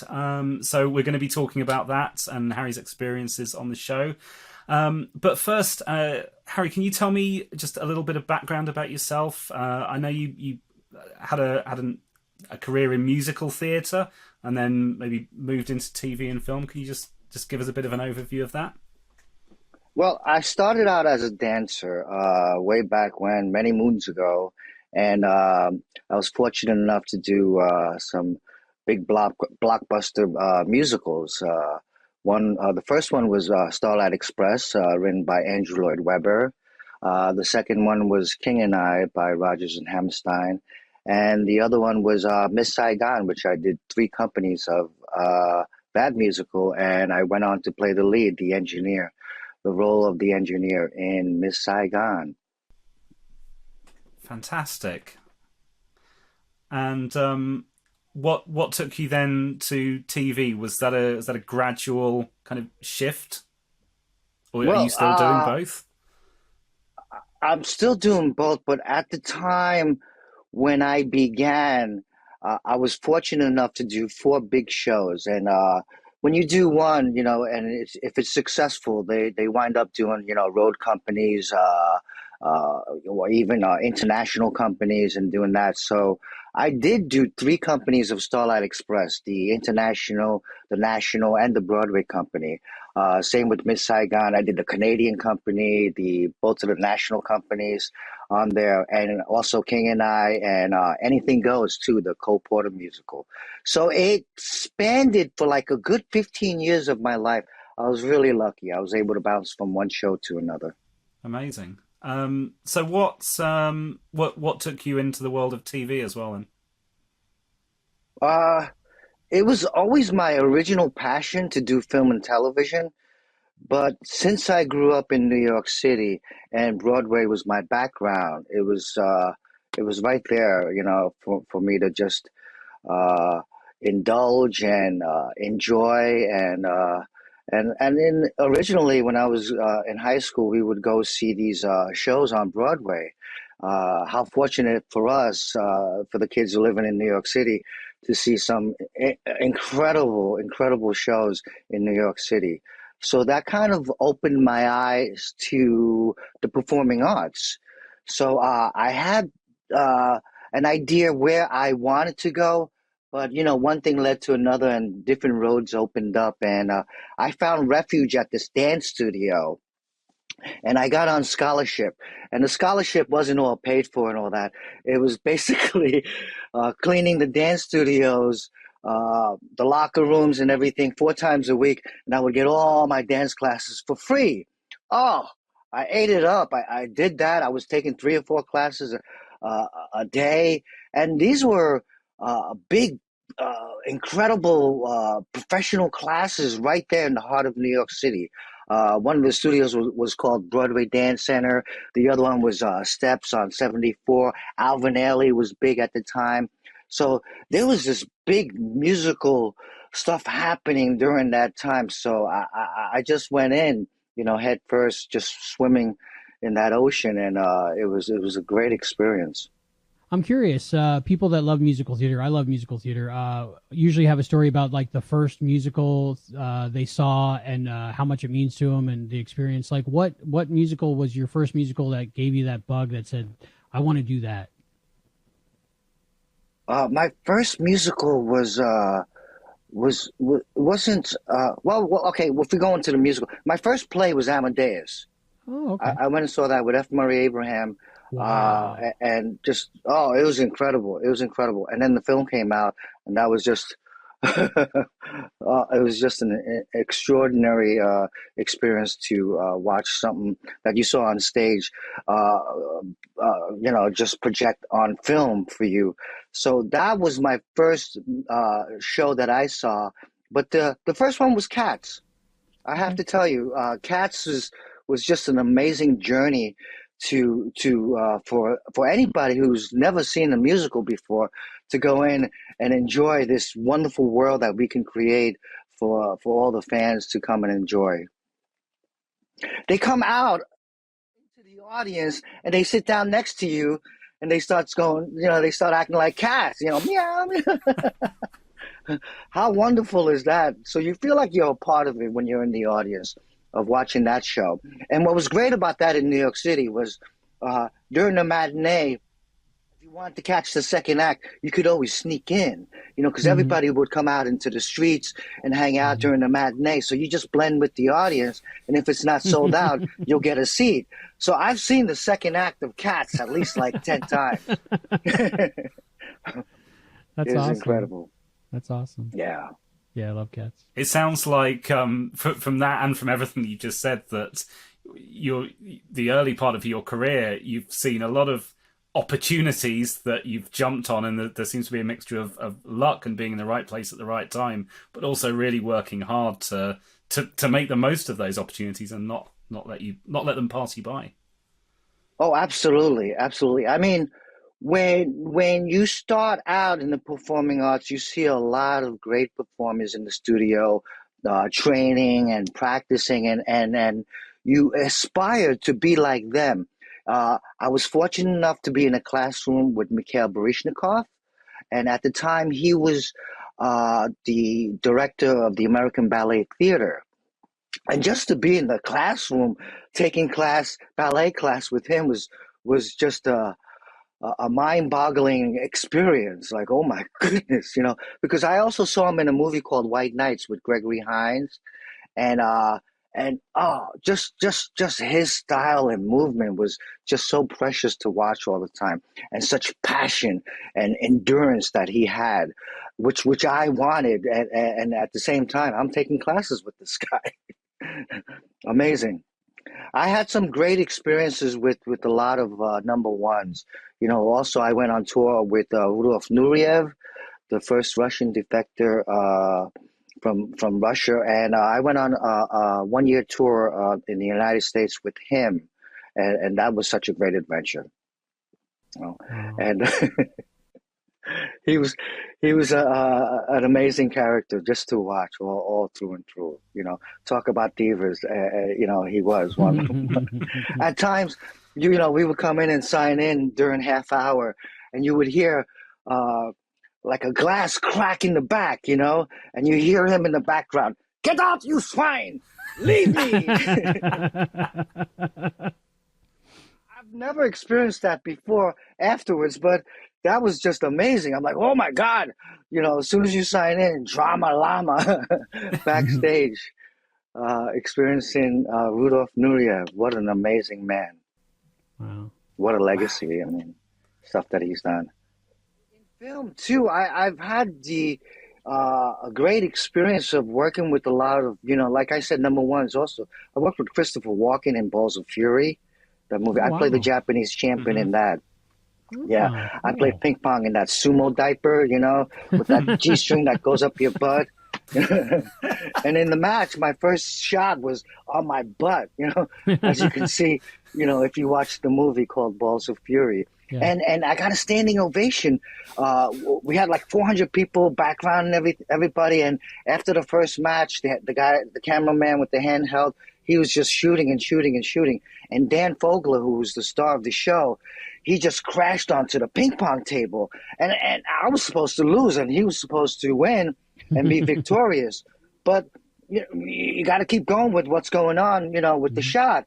So he collapsed, and I didn't know what was going on. So I took advantage of it, and I, threw my hands up and yelled, "Yatta! Yakito! Champion!" And then it cut. All right, Harry, take a break. Everybody, stay here. So I went over to Crafty, and Christopher Walken was standing over there, and he came over to me and said, "Hey, good job, kid. So what do you do, martial arts or something?" Oh, man, I couldn't believe it. I mean, I told my friends, if my career ends today, it was a brilliant one, because I got the biggest compliment from one of the best actors in the world, and he's truly amazing. That was a fun movie. Christopher Walken. That was Yeah, fun. yeah. I chopped the ping pong in half with my paddle. I have to watch it again now. I think I have it on Blu-ray. I think, yeah. Mm-hmm. I have to watch it again. Yeah, I got to. It's a great film. Yeah, George Lopez is in that. We had a great cast of people. So how does that get you to Quantum Leap? When you go from Christopher Walken to Quantum Leap?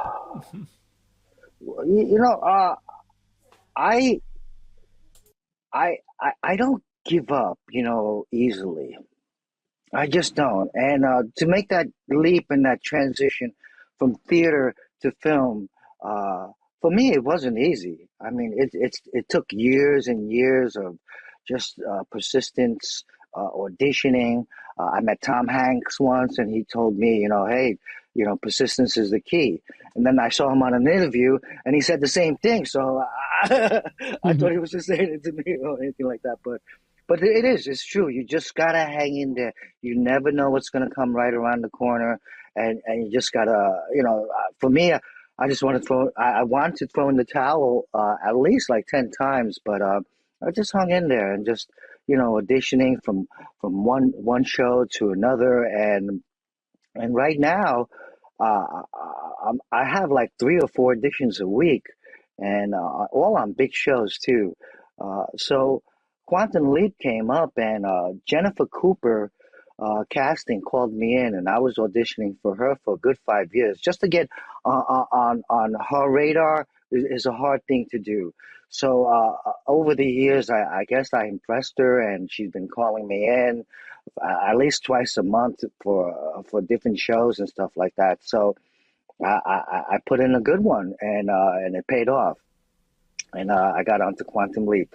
What was the audition process like when your character is, I guess, mute, would you say? Because they're deaf from explosions or something to do with mining, so that they don't talk as much. So, well, my dog is deaf, so just for me to communicate with my dog, I have to use hand gestures and this and that.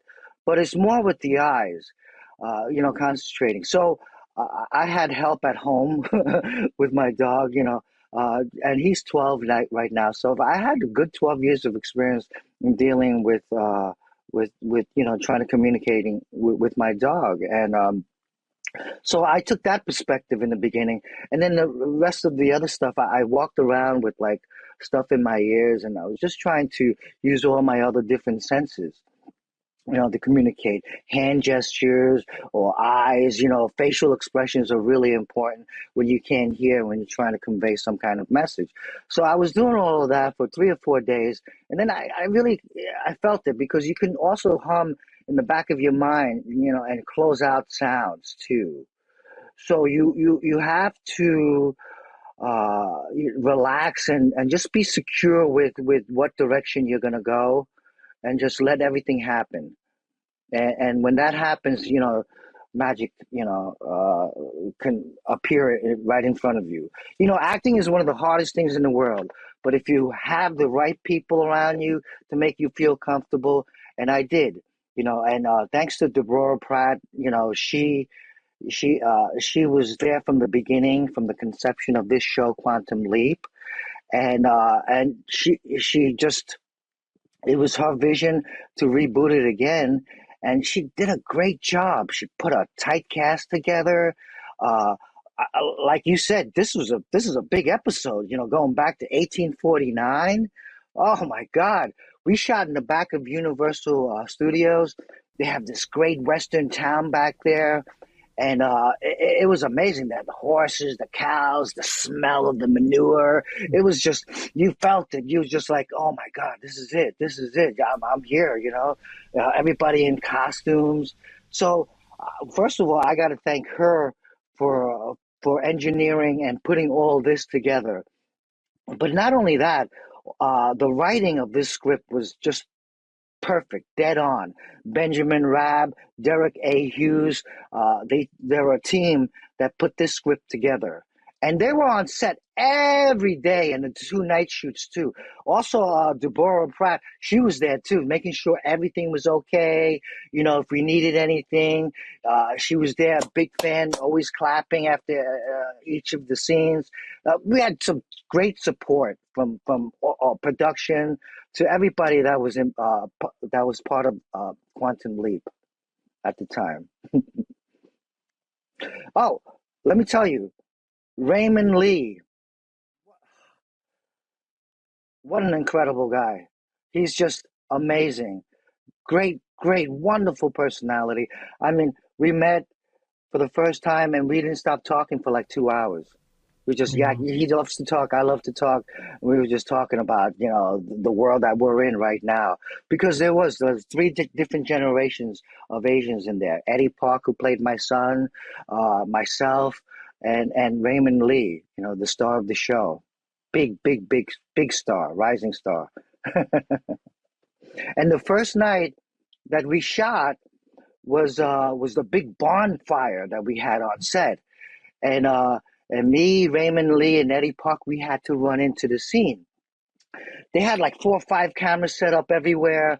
The fire was going on in the barn. They had, I think, like 50 background people all trying to put this fire out. And we had to run in to the shot. And this was our first time acting together. And so, I mean, it wasn't even rehearsed. We just like, go, get in there, do it, So we ran in there. Raymond got on the line. I grabbed the bucket, put it into the well, filled it up, and passed it to Raymond. But I filled it up all the way where it was like juggling water, splashing water out, and it kind of doused his whole upper part of his body, right? So I was like taken back. I'm like, oh my God, I'm gonna get fired. Good start. I'm like ruining the shot, but no, it wasn't. I mean, he was like laughing it off and like, oh, no, this is great. No, we're doing it. This is great. And I was like, oh, okay. So the second take, I even filled it up even more. No, just kidding. No. But no, a couple of seconds after that, the tone and the energy on the set that was set by Deborah Pratt, the executive producer, was just brilliant. Because a couple of seconds after the second shot, I heard from the background, the guy singing, ooga chaka, ooga chaka, ooga chaka. Because we were working, we were getting the buckets, passing it to each other with the water, passing each other. So all I heard was ooga chaka, ooga chaka. And then in my mind was like, hey man, this is not a musical. But I knew the words to this song. They're like, ooga chaka, ooga. And then I started singing along. I can't stop this feeling deep inside of me. Girl, you just don't realize what you do to me. And then Raymond came in with his, singing, and then we all started singing. And I knew right then that this was going to be a great shoot because everybody was engaged with each other. And we were just having such a great time. The next day, we got on the van. all the cast members, we were just singing, just enjoying each other's company, and just having a great time. Like I said, acting is one of the hardest things. But if the set is relaxed and if everybody else is relaxed, you can just work your magic and put some great stuff out there. And I think when you watch this episode, you're going to see a lot of that. Also, the last shot, the martini shot, when we shot that in the saloon, afterwards, we got so attached to each other that, some of us were crying, after the martini shot, and everybody was hugging. Now, it's not like that all the time, because some people are released at different times, when their scenes are all over. But they had us all together from the beginning all the way to the end. And when they finished the last shot, we were all just hugging each other, saying, "I love you, man. I love working with you." Maybe it was mostly me, but, some other people were reciprocating, saying, "I love you back." But it was just an amazing journey. Also, you got to thank Silas Howard, the great director who directed this whole project. He did an amazing job, man. It just makes you feel so comfortable that you can just do whatever you want. And that's what he said. Hey, just do whatever you want. Are you sure? He goes, yeah, do whatever you want. Well, but we had a great experience, cast. And, a lot of, a lot of great, moments within the episode. And the people are going to enjoy it tonight. Because when you have a tight cast like that and when they're enjoying each other, it radiates on film. You can see that. It's just wonderful. Great experience. I didn't even want to go home. I was like, can we do this again? Let's do it one more time. It's going to be great when a spontaneous musical breaks out. Yeah. So, during one night, my dancing experience brought me way back to, I was on Fox TV on the Robert Townsend Show. And we had this variety show of musical guests coming on, and I was one of the primary dancers on that show, and I was dancing background with Queen Latifah, Ice Cube, and Yo-Yo at the time, and I've never saw any of those footages before. They're all on YouTube, but who was it? Benjamin Rabb, one of the writers on the show, came over to me and goes, "Hey man, you danced with Ice Cube? He's one of my favorite singers, man." I go, yeah, it was Ice Cube and Yo-Yo. He goes, "Hold on, let me look it up." And he picked it up on YouTube, and then he put it on his speakers, and everybody was jamming to that. Raymond Lee came up, started making his moves. I was doing that, all in all these cowboy outfits and stuff like that, which gave it a party atmosphere. And they're like, "Oh, this is going to be great, man. We're going to have a good time." I was like, "Break out the food! Party, party, party!" It amazes me hearing stories like that with any kind of weekly television, but particularly something that is so close to an anthology as this is, where 99% of the cast are going to be there for 2 weeks and then scatter, and it's only really Raymond and Caitlin that are were there as regulars for your scenes. Is that right? Is that your experience as well? There was something maybe special going on with this? Yeah, like I said, for me, most of the time I come in for a couple of days and I'm out. I got a film coming out called El Tanto on there. Charlie Day, you know him from Always Sunny in Philadelphia? He wrote and directed this project, and Ken Jeong is in that, from The Masked Singer, from the movie Hangover. And I got lucky to get on this project, but it was only for a couple of days. But I got in. I have a scene with Ken Jeong and Charlie Day, and it was half improvised and half written. And I think I did a great job because Ken Jeong, he's a stand-up comedian, funny guy. He came over to me and goes, good job. He walks around like the mayor, because he owns this town pretty much now. And, just to get the thumbs up from him, is a great reward. And, that's what we get. We get a little rewards like that from seasoned actors, and we go home.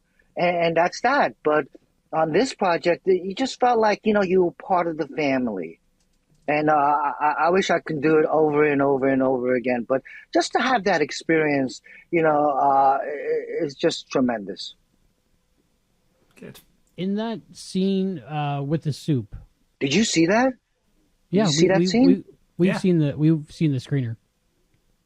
Oh, I haven't seen it yet. Yeah, so we know what you're talking about. It came out well. Really? Yeah. Okay. What did you have time to prepare with your scene partners for that scene? Like with Mr. Park, did you come up with a backstory maybe for the family or anything in your head together? Well, what I did was Eddie Park, who plays my son, I wanted to get him in a headlock, right away and start giving him noogies, so we can be close. And we didn't separate throughout the whole shoot. When I got there, I was knocking on his door, made sure we was just spending as much time together, so we get that feeling, of family. I didn't have any lines in there, but Eddie did. So I wanted, to make sure everything was going great, and he got my support. So I said, to him, let's rehearse. Let's try to run this, before we get on set, and we did. So I had him run through it at least, a good 10 times, and I was there, trying to block out the scene within the trailer that we were in. And then when we got in there, we were a bit more comfortable of doing the scene. So I think that worked. Just spending time with each other is a big deal. Just going on set and just meeting the actors and this and that, and you just got to use more of your imagination there. But it just makes it a lot easier when you know your cast members. And that's what I did the first night. I told Silas Howard, I go, hey, man, let's do an introduction, because in theater, the first day when we get to the rehearsal room, we acknowledge each other, one by one. We'll say, hi, my name is Harry Yee. I'm an Aquarian, something, that tells a little bit about you. So then when they see you, they can identify something in their head, and they're one step closer to you. So that's what I try to do each time when I get onto set. Try to get to know the cast members and the crew too, because, you got to feel comfortable with the crew around. And if they're on your side, it just makes it much better. And you can feel that. You can just feel that when you get on set. There was a scene where Addison was explaining to Ben about everybody's special talents that they could contribute to defeating the bad guy, capturing him. You were there, and it looked like you were talking in sign language almost to people at the table, and like with explosions and boom. And I was wondering if that was improvised, or was that American Sign Language with a person on set to teach you that or something? Well, let me ask you this. Did that work? Yeah. Did it look totally. good? Oh, good yeah, question. Totally. Yes. To me, it did. But I know a little bit of sign language, but I don't know explosion and stuff, Right. Well, sign language was created in the 17th century, and then we have information that it dates back even further than that.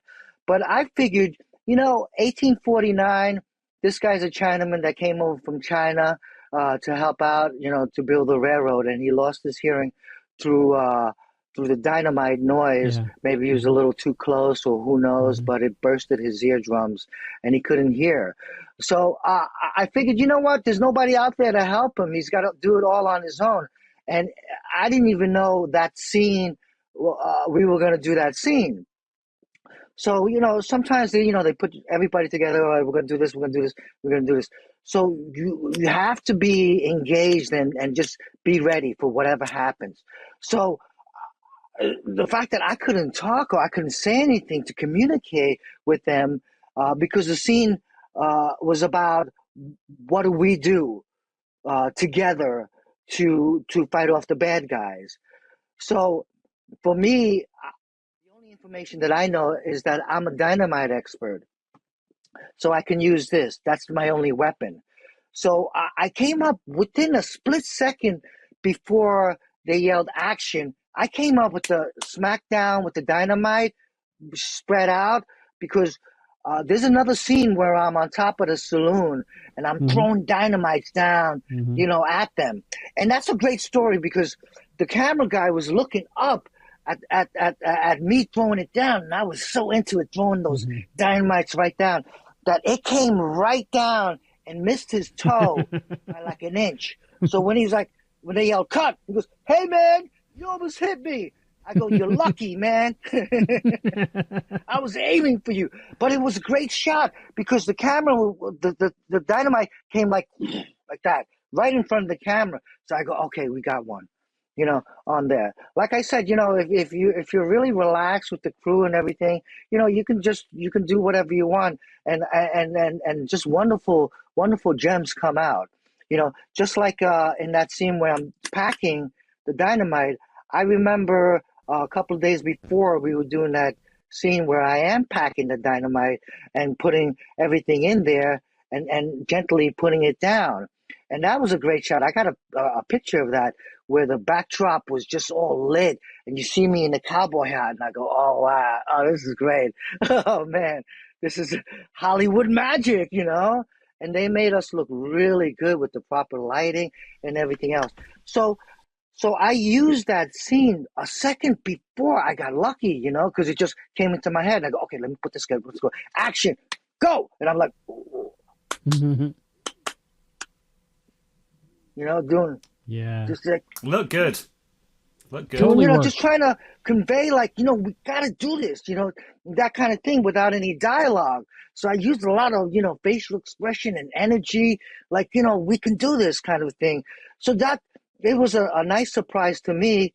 And that's why I asked if it worked or not. So I am so happy that it did. But it just, like I said, gems come up when you feel really relaxed on set. I love the logic behind that, your approach to it, that you wouldn't have a formal training in sign language, but you'd have to communicate in that situation. So, wow, that was amazing. Yeah.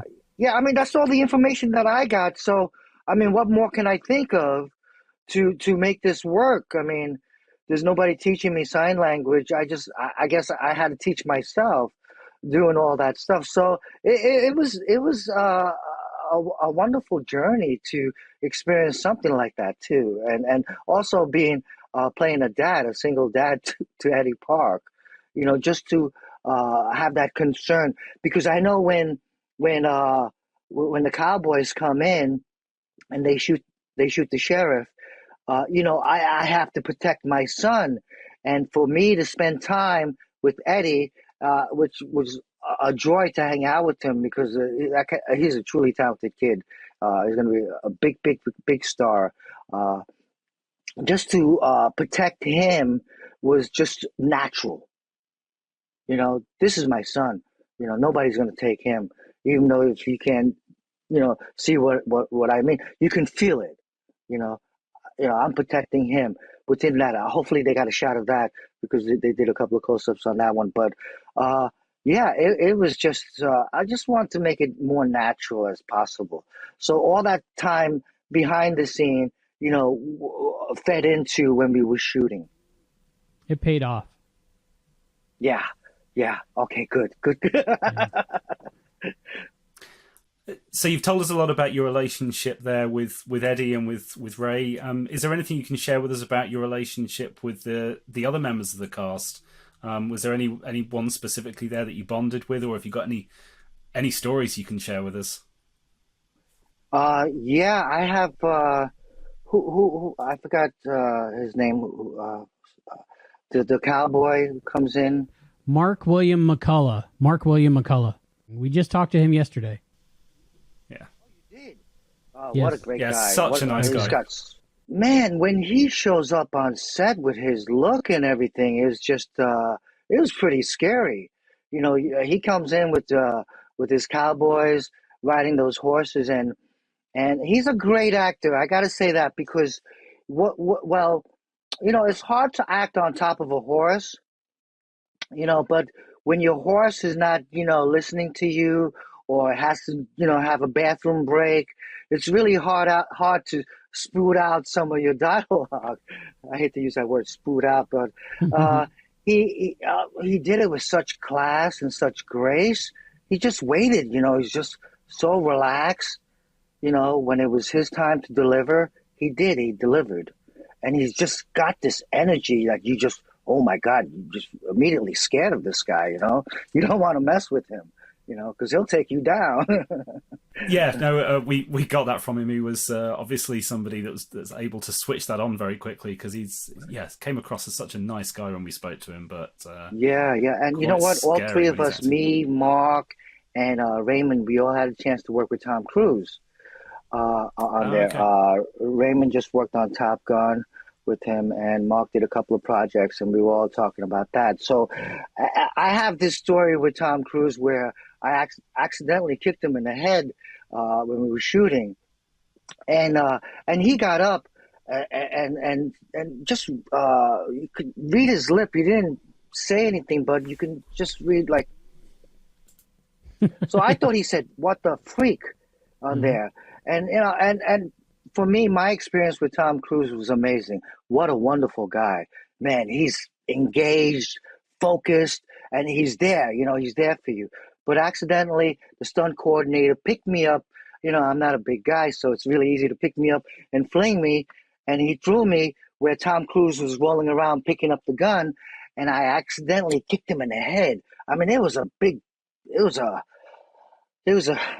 nice shot at the top of his head, and we didn't see that coming. So he got up and said, "What the freak?" Mm-hmm. And my story goes, well, he doesn't curse, man. For me, he didn't curse, but he does, because Raymond was like, "Oh no, on Top Gun, he was cursing left and right. What the? I was like, really? Oh, I got to change my story now.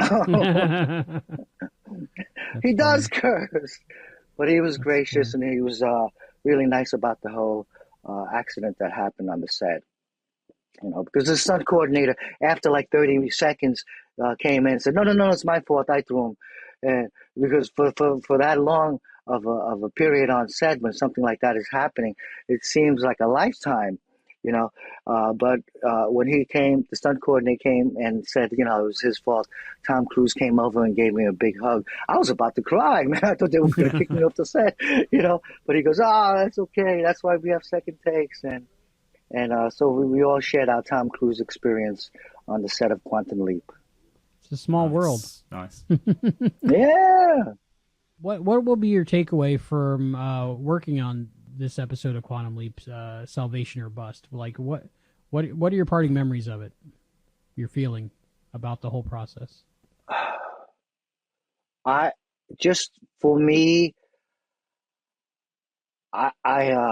everyone in the cast was brilliant, but Raymond Lee was just incredible. That the guy has a lot of magic behind him. He's a wonderful guy to be around, and what a great joy to work on his project, Quantum Leap. I mean, it was just truly amazing, and I'm so proud of him. He's doing such a great job. I mean, I watched all the other episodes, 4 episodes, just to jump into those shoes from each character, week to week. And then on top of that, in the middle of that, go out to New York and do like 10 different interviews, and then come back and do another episode on top of that and stay focused, is amazing. And I watched some of his interviews too.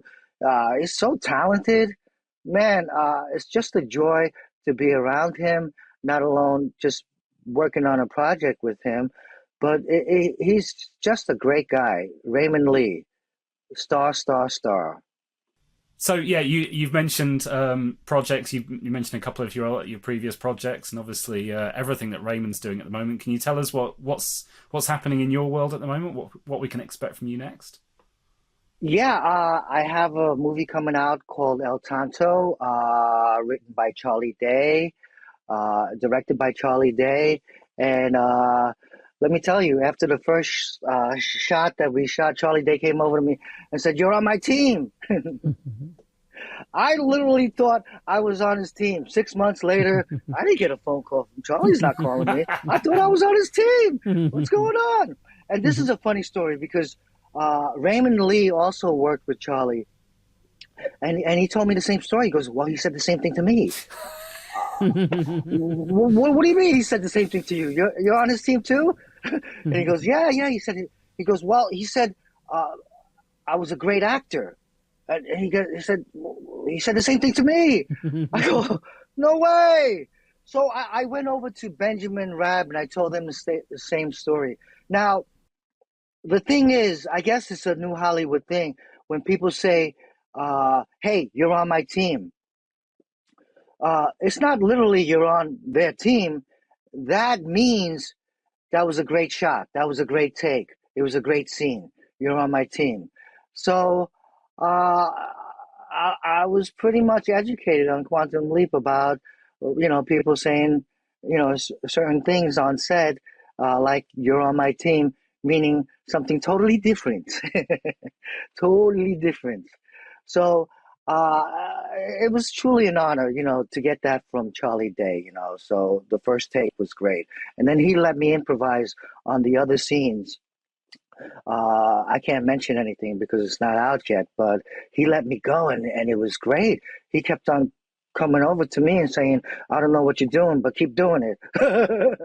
I love that. I've gotten that before in my experience, They just love the stuff that I'm, delivering out. So it's all improv stuff. And I was just adding everybody else on the set into it. "Karen, get in here, doing all that stuff. Once I get into something, it just kind of goes and goes and goes. And sometimes there's no stop for me, So it was great that he let me execute something like that. And hopefully it comes out brilliant on film. But the film is called El Tanto. Look for it. It should be out soon. And my next project will also be in Norway. There's a project out there, a sci-fi, that I'm supposed to shoot. I think it's January or something like that I'm going out there for like a month to shoot a sci-fi project in Norway. And also awesome. in Antarctica too. Wow. Nice. That sounds like Yeah, something that's up my gonna look alley. good. That's something I'll watch, yeah. I'll be on the lookout Another for that. journey in my life. Yeah. I'm so lucky, I've been doing this for such a long time that, just to continue to do this and from one project to the next project is truly magical. And I'm deeply honored that, I get called in from time to time. That sounds great, and sounds like you got some brilliant projects coming up. Harry, thank you so much for your time. Thank you for having me.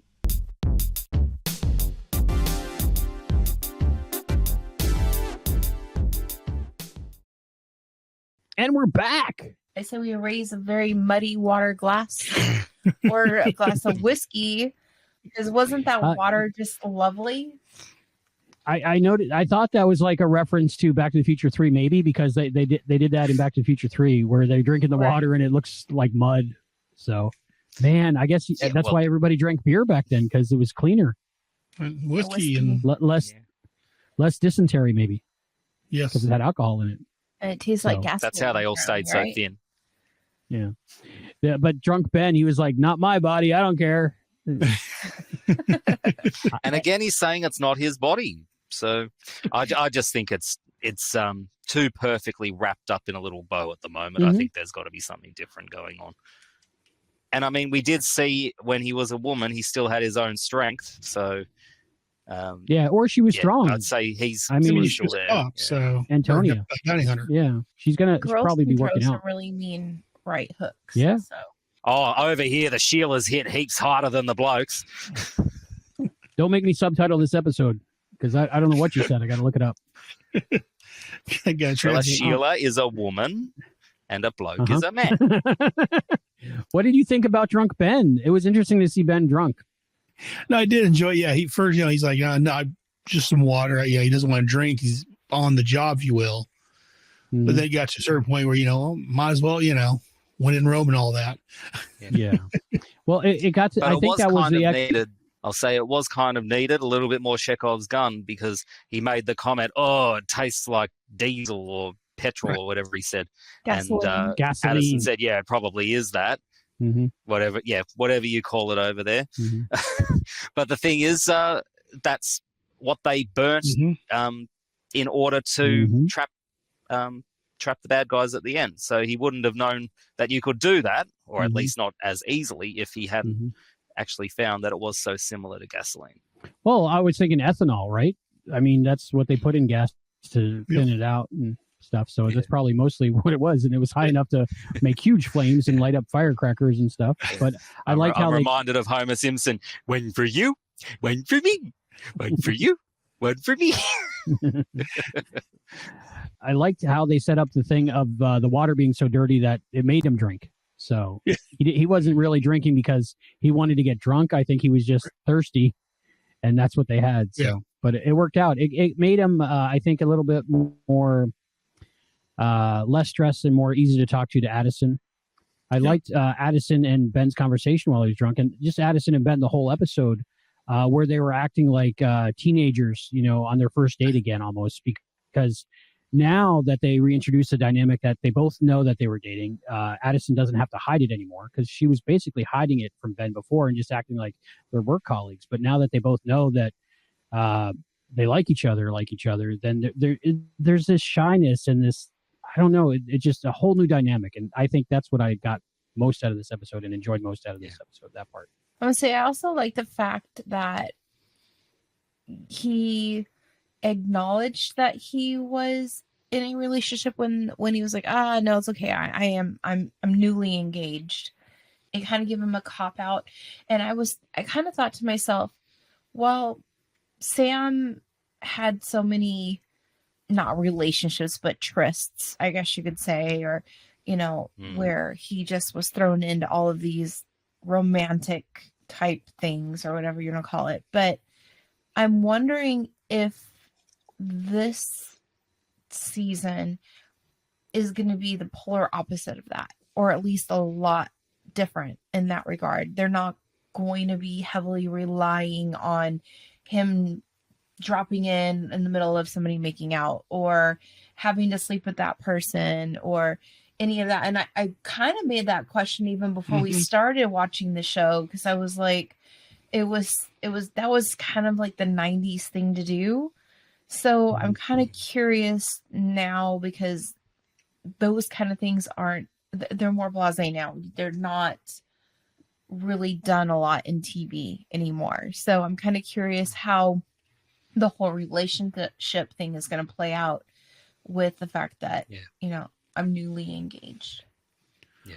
Actually, Michelle, it's funny. You pointed out exactly what I was going to say about how he did the cop out about saying he's newly engaged, but he said it in front of his granddaughter. That's what I was just thinking. Why didn't the granddaughter say something? Yep. Yeah. What? It's kind of odd. Something I have noticed in just about every episode, people aren't picking up on the fact that Ben's talking to himself. Yes. And, that always seemed a bit odd to me, especially when he's doing it in front of other people and saying things that are obviously not true for the leapee. Well, that's like when he in the bar and that guy is kind of in the background, kind of watching Ben as he was talking to Addison as he walked away, like in the middle of the episode. I'm like, oh, that's that guy's seeing Ben talking to himself. So I wonder what he thinks going on. Mm-hmm. And then he shows back up at the end of the episode. I'm like, oh, okay, that's where he is. Okay. I totally missed him the whole episode on the first watch. Totally missed him. Didn't notice him anywhere. So then after the reveal at the end of the episode, I'm like, oh my goodness. So then on the second time I'm watching the episode, this guy's in almost every shot, right by where Ben is. He's the first guy that Ben talks to when he leaps in. So, who's this guy? That's what he was asking. He was asking the other guy that knows who he is. At first, I thought maybe he knew he was Ben because he was overhearing Ben and Addison talk. But then he knew Dr. Ben's song, and she never mentioned that he was a doctor or his last name and different things like that. So, is this where Ben is going on that pattern around space time to follow this guy? Is that what he's doing? Trying to catch this guy? Maybe this is the guy that killed Addison in the past future. Well, or maybe it would appear so. The guy said, don't follow me. Stop trying to do what you're doing. So, he's got that guy absolutely has some sort of purpose. I don't think it would be Sam because, as we've kind of talked about ad nauseum, Sam should be in his own body, really. Mm-hmm. Well, but Otherwise, they'd have to have people going into the waiting room. Wait a minute. In the current Quantum Leap, there's no waiting room, so maybe something's happened. Yeah, but Sam's not a part of the current Quantum Leap, right? is he? But maybe something happened to Sam over the years that now he inhabits someone else's body. We don't know. I don't think it is Sam, but that was one of my first thoughts. Was it Sam? Was it Evil Leaper? Mm-hmm. Is it? But Yeah. we don't know at this point. That would be could cool. be Janice as well. Yeah, I thought it of could that be too. a future version of Janice too. Yeah. Mm-hmm. Maybe Because Ben's as we following saw, Janice. was trying to build something. Yeah. Mhm. Maybe Janice made a leap at some point and Mhm. is doing some things. Because that she Janice would shouldn't know be doing. everything about Dr. Ben's song. So Yeah. maybe, yeah. So we don't know until we, like this episode, we don't know about this other guy until the end of the episode. And then at the end of the episode, when you go back and rewatch the episode, he's throughout the whole thing. So maybe we won't get the whole Janice storyline until after it's revealed and we go back and rewatch and go, that's the $100 bill. Yeah. But Michelle, what you were saying before about, what path they're going to take as for like Ben maybe having to be in some romantic situations, they're probably not going to do that. They seem to be far more concerned with being respectful and acknowledging consent and that sort of thing. I think that Magic's explanation of what happened to him when Sam leapt into him was very necessary actually in the previous episode for that very reason, showing that yes, Sam might be taking over or Ben might be taking over the person's life for a little while, but they've done it with the consent of the person there and the knowledge that Sam's there to do some good, or at least a sense of it. So I doubt that we're going to see Ben bed hopping, especially seeing as it looks like he's going to keep his memories of Addison. But then again, it could be quite a hindrance, as I've said, if he keeps his memories of Addison. So it wouldn't surprise me, especially since we are going into the original pilot in the next episode, that he might forget things in the leaping process, including his relationship with Addison. And, it's a dirty job. He might have to do some further down the track. But, you are right. It is intriguing what they're setting up and thinking about how. I think Michelle is right, is what they're going to be doing on this new version of Quantum Leap, season 6 and on forward. I think when they sat down to create the new version of Quantum Leap, I think they probably talked about a lot of things like what was problematic about the original series in the year 2022 now that we didn't see as bad before, but now with a greater perspective and hindsight. What's problematic that we don't want to repeat, and maybe that was one of the things, and then maybe the way to fix that and still have a love story during each episode, because the original Quantum Leap was a lot of love stories, but we're a different woman every time. But this one, it's Ben and Addison, and I think monogamy can be super hot if they're both in love. So I think and having the together but not together thing is almost like the will they or won't they thing. So, because I don't, so they can stretch it out for another, 4 or 5 seasons. I think I would still go for it. If it's as good as what they're doing now, I don't think we're going to see Ben and Addison together. I actually think I'd get sick of it. Well, I'm a romantic. I believe in love. I don't know why I shouldn't. Why? Yeah. So I have another question for you then. With that being said, is it possible that when they wrote the pilot, Ben actually does have that memory, and then they decided to go a different route and have him not have that memory for like the 3rd, 4th, 5th? Do you see what I'm saying? Right. Because they did rework that it's the pilot episode. So maybe they actually filmed it with him having this knowledge, and the information, but then decided to kind of go a different route. And that's why the other ones will be different. And then we kind of circle back again. The original pilot script was very much like the repilot, where he leaped in and didn't know what was going on and who anybody was. And Addison had to explain everything. All the exposition that Addison does in the repilot was basically pulled directly from the script of the original pilot.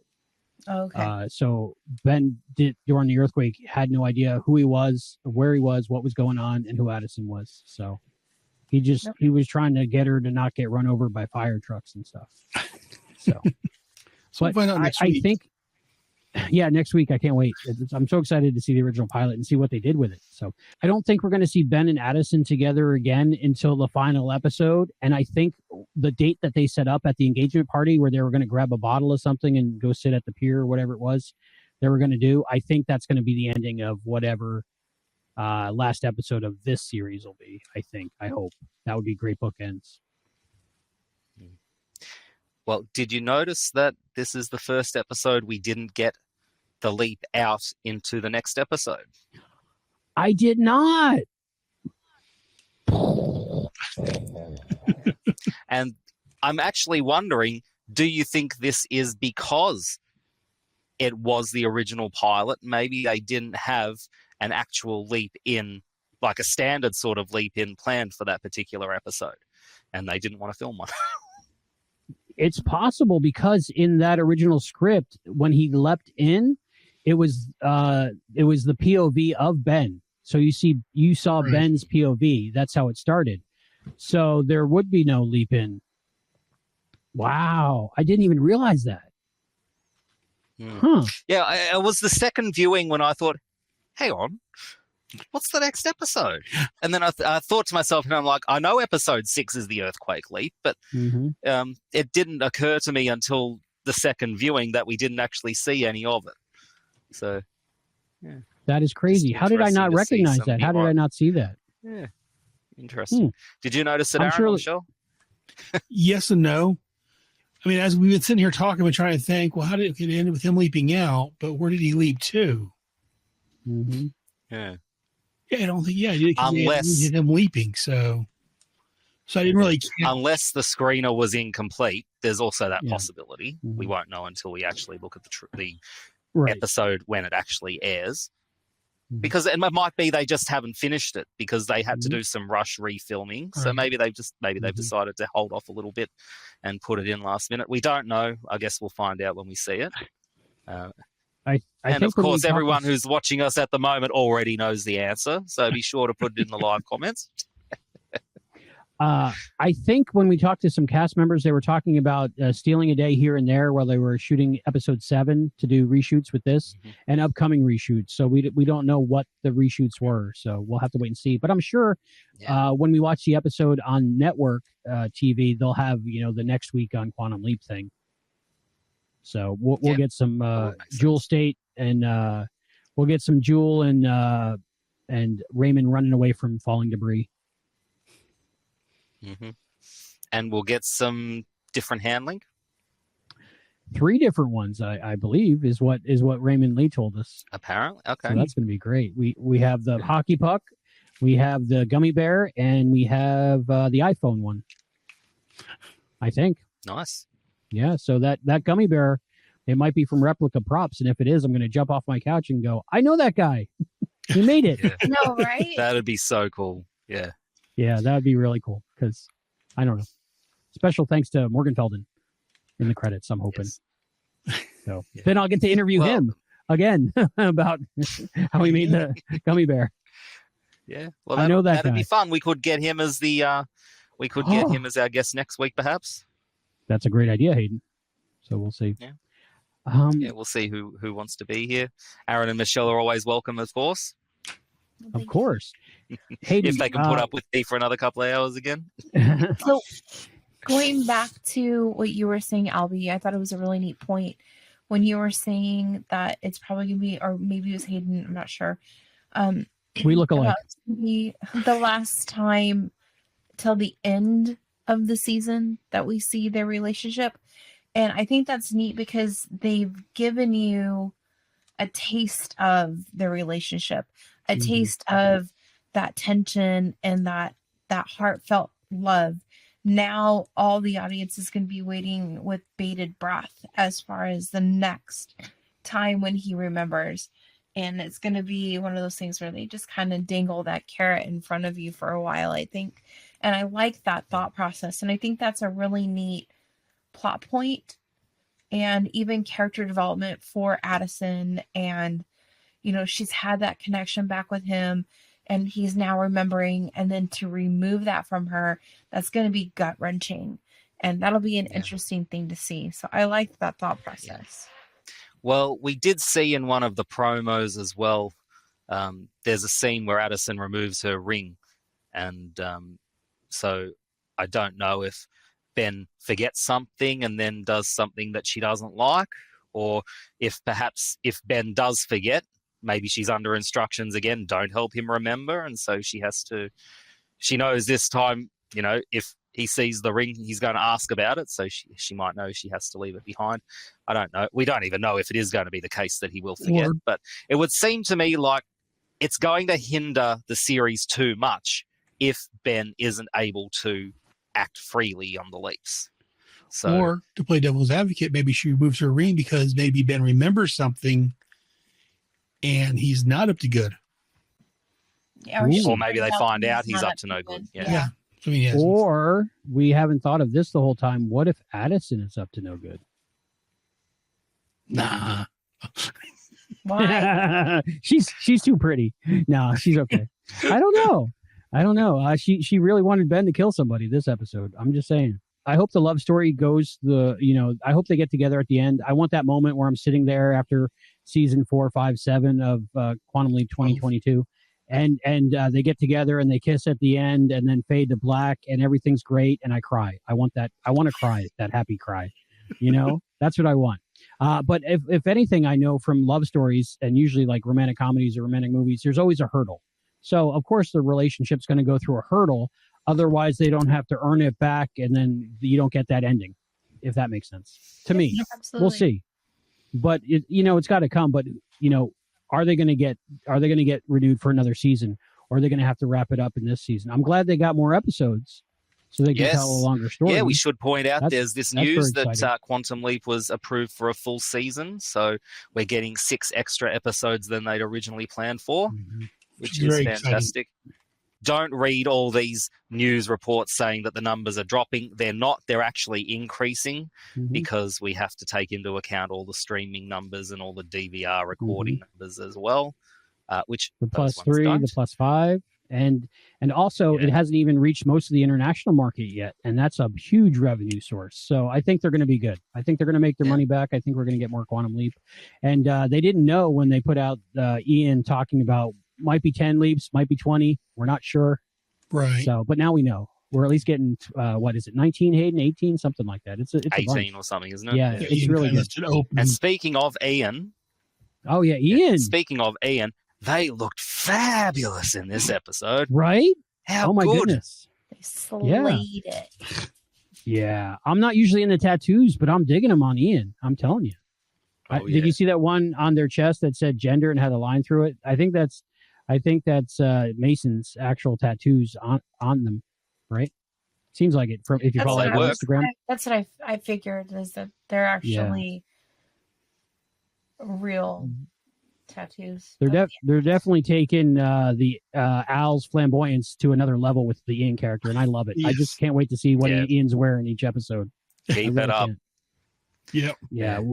Whoever the fashion designer is, I'm not sure who it is yet. Hopefully I get to talk to them, but great job. Oh, great job. Apparently some goss I'm hearing. Jean-Pierre Dorliac's not happy. Have you heard this? Oh, yeah. He's not happy, and he is apparently he was snubbed when he applied to be the costume designer on this one, and so he's blocking everyone who's saying anything positive about Quantum Leap on social media. So if I reckon if we have a look, we're going to find we're not being followed by him anymore. I know when I spoke to Jean-Pierre, he was a great guy, and it's a sad situation all around. I think it was just a miscommunication, and it kind of feels like when mommy and daddy are fighting, You don't want to be a part of it. And I'm really hoping that somehow, because I mean, all the people involved in Quantum Leap are genuinely kind people.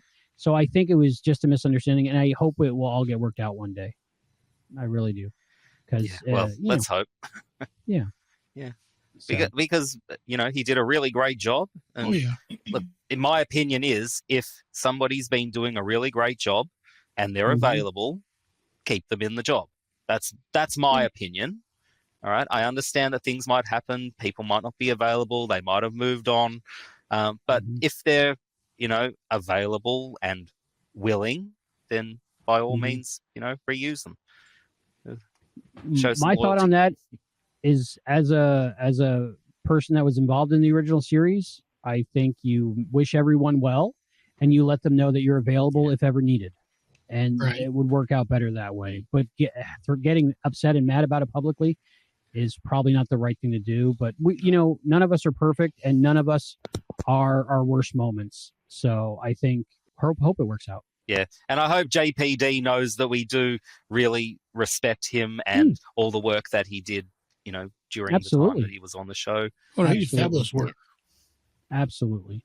I mean, I don't think we'd have Ian's fashion today if we didn't have Al's fashions yesterday, And that's it.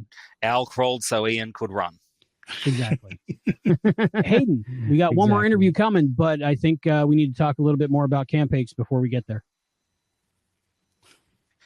Yeah, we do. Well, speaking of JPD and the costumes and everything, Camp Aches have been doing a really great job with their innovative new products.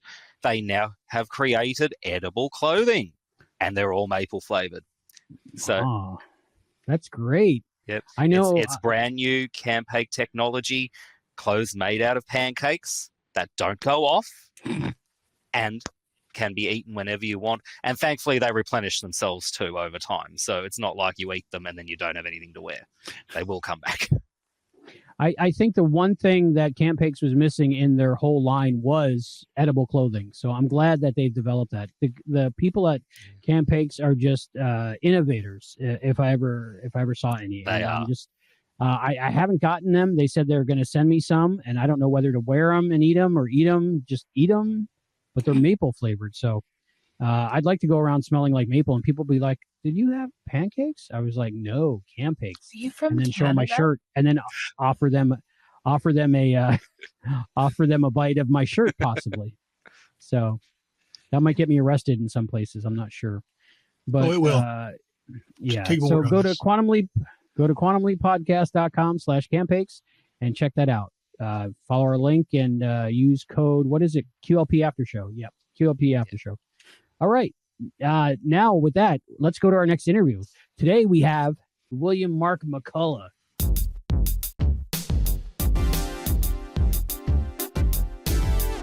Well, joining us now is William Mark McCullough. Mark, welcome to the Quantum Leap Podcast. Thank you. I'm excited to be chatting with you guys today.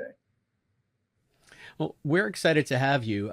You're one of the first main guest stars that we've gotten since the show has premiered, the new series. And you get the fun part of being the bad guy in this episode. Yes. And I see it's just the latest in an acting resume that is kind of packed with heavies and darker roles. And I was doing some research on you. I found that kind of surprising because I saw in your life before acting, you were kind of steeped in like Law and Order. So can you tell us a bit about how you made the transition from your pre-acting life into acting? Sure. I actually fell in love with acting in college and studied theater and didn't learn one thing about how to get a job as an actor. So when I graduated from school, like a lot of lost souls, I went to law school thinking, well, that's something to kill 3 years. And I like DC. And I got out of law school, started working as a prosecutor, and was miserable and really just, I really loved acting. I just didn't know what to do. And I took a trip down to Nicaragua just as a fun trip, got in a really bad car accident and spent about 5 weeks in the hospital. And it literally just changed the trajectory of my life. It made me realize, life is so short. You got to do what you love. So when I healed up enough to get back to the States, I quit my job, moved to LA, and started what I lovingly refer to as my ramen noodle years, as I tried to learn how to maneuver this industry. But it is interesting because in real life, if you ask my mom and my grandmom and hopefully my brothers and sisters, they tell you I'm a teddy bear and a very sweet, loving person. But I have certainly made a career of playing not very nice people. That's for sure. How did Quantum Leap come your way? I got to say, first of all, I'll premise this by saying that Quantum Leap is my favorite show of all time, the original. I loved it as a kid. Didn't miss an episode. And basically, I got an audition from my agent in LA. And, nowadays we basically tape our auditions on camera and email them in. And I remember getting it, and I was so excited. And I wrote my agent, said, "Oh my God, this is my favorite show of all time." And he wrote me back and he said, "Me too. I'm so excited." And so the crazy thing is, you have to bring another actor over to read with you because I'm taping the audition at my house. So the person who comes over to my house, she had not seen the show, back, when it was originally out. So I start telling her a little bit about the show, and I start describing to her the series finale. And I literally break down in tears telling her about the series finale right before I do the audition to play this really bad character on the new iteration of the show. So I got to say, I work a lot, and I'm always very grateful for every job I get.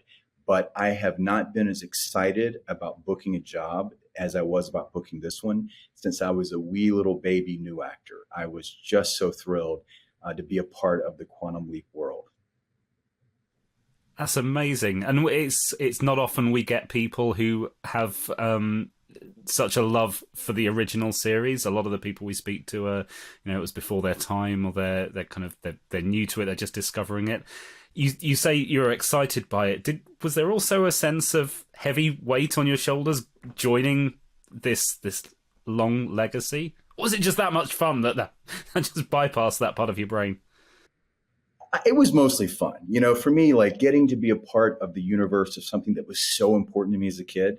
I literally felt like a little kid waking up on Christmas morning over and over and over with a giant pony in front. It was just like every day on the way to set, I was just pinching myself saying, this is amazing. And I couldn't shut up about it on set, about how excited I was to be there. I'm sure they probably got tired of hearing me say it, but I really was. And I love the script. And it was just this combination of factors that was magical.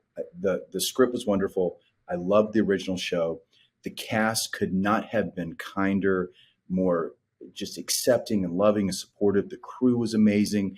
The director, the writers, the producers, the showrunner. It was just, you work on shows, you work on films, and generally they're all pretty good. But every once in a while you come across one like this one where you can just tell they've created this environment of joy and love and support. And it was one of the most magical moments, even taking away the fact that I'm such a huge fan of the show, just from a pure work experience, it was magical. Like, they were all so amazing to work with.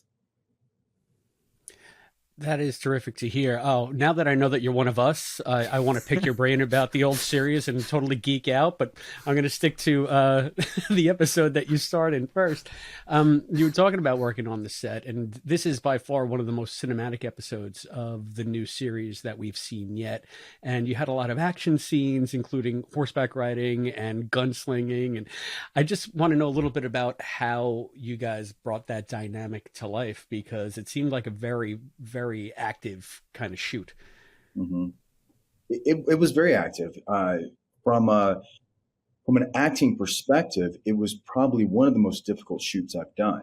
I can give monologues and I can ride a horse, but doing those at the same time brought a lot of complexity to both. That was difficult. But they had a great team. They sent me to training to ride the horses and kind of prep what we were going to do. They had really great experts on set to kind of help me out. But it was in some ways difficult, but at the same time, I felt like an 8-year-old kid, getting to play, dress up like a cowboy and shoot them up and jump on horses. It was pretty exciting, the whole concept. But they made sure there was a team in place that allowed us to look like we knew what we were doing.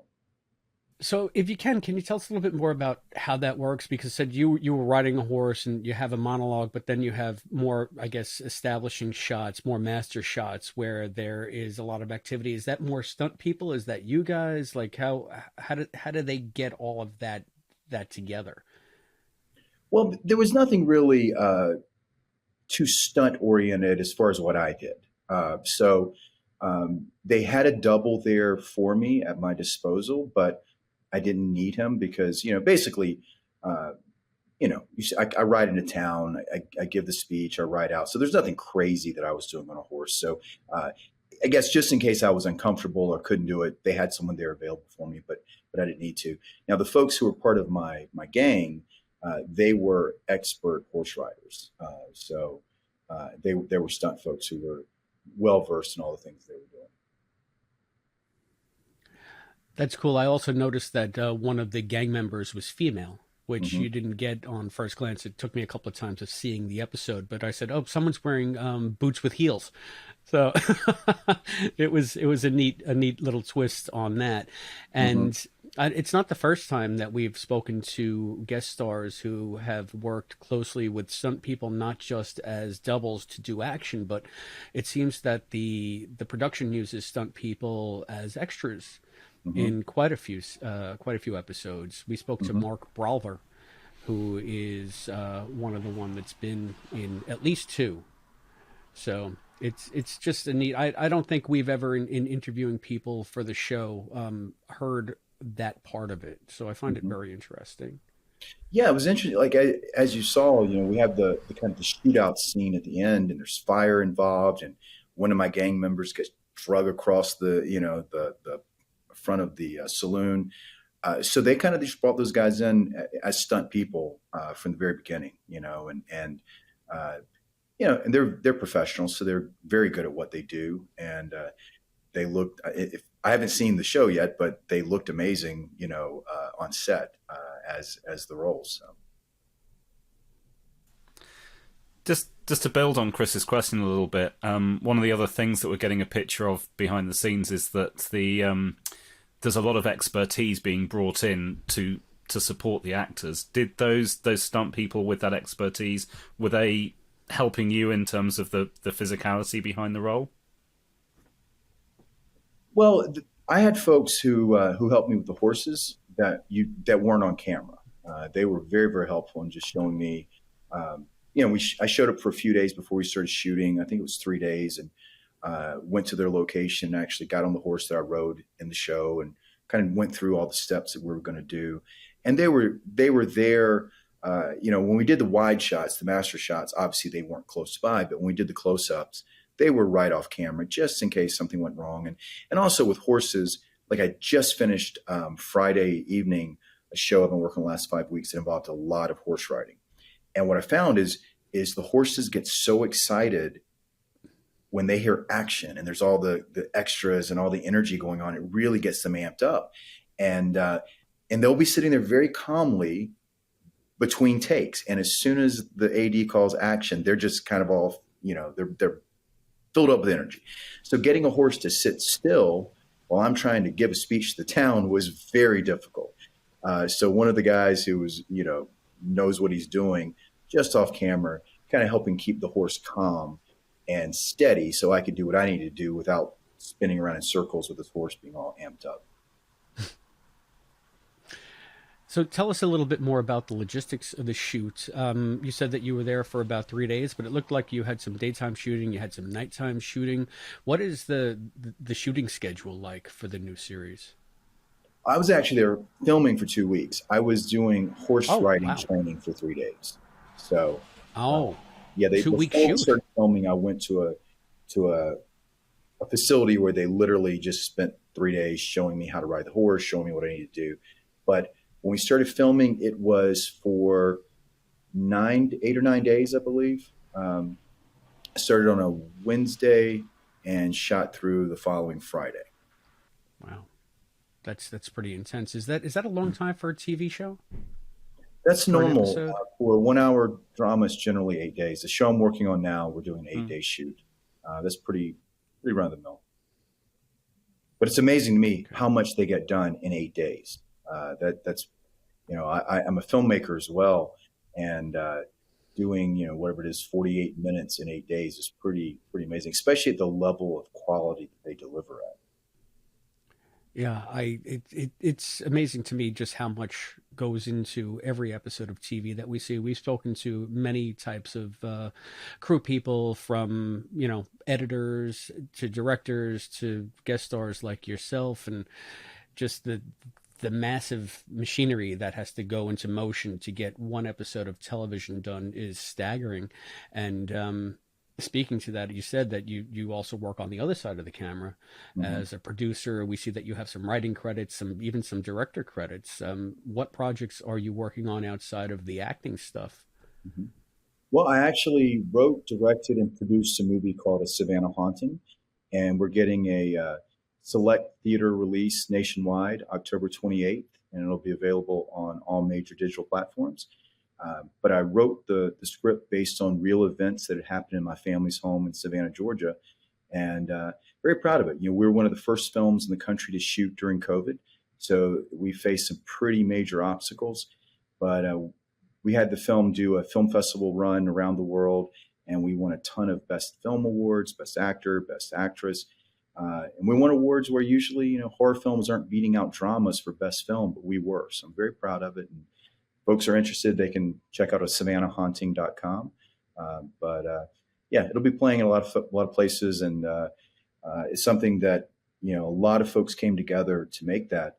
But I look at how difficult it was to make that movie, and we were shooting probably 6-7 pages a day, and I look at some of these television shows that are just the level of stuff they do, and the logistics of some of the things, like with the episode of Quantum Leap.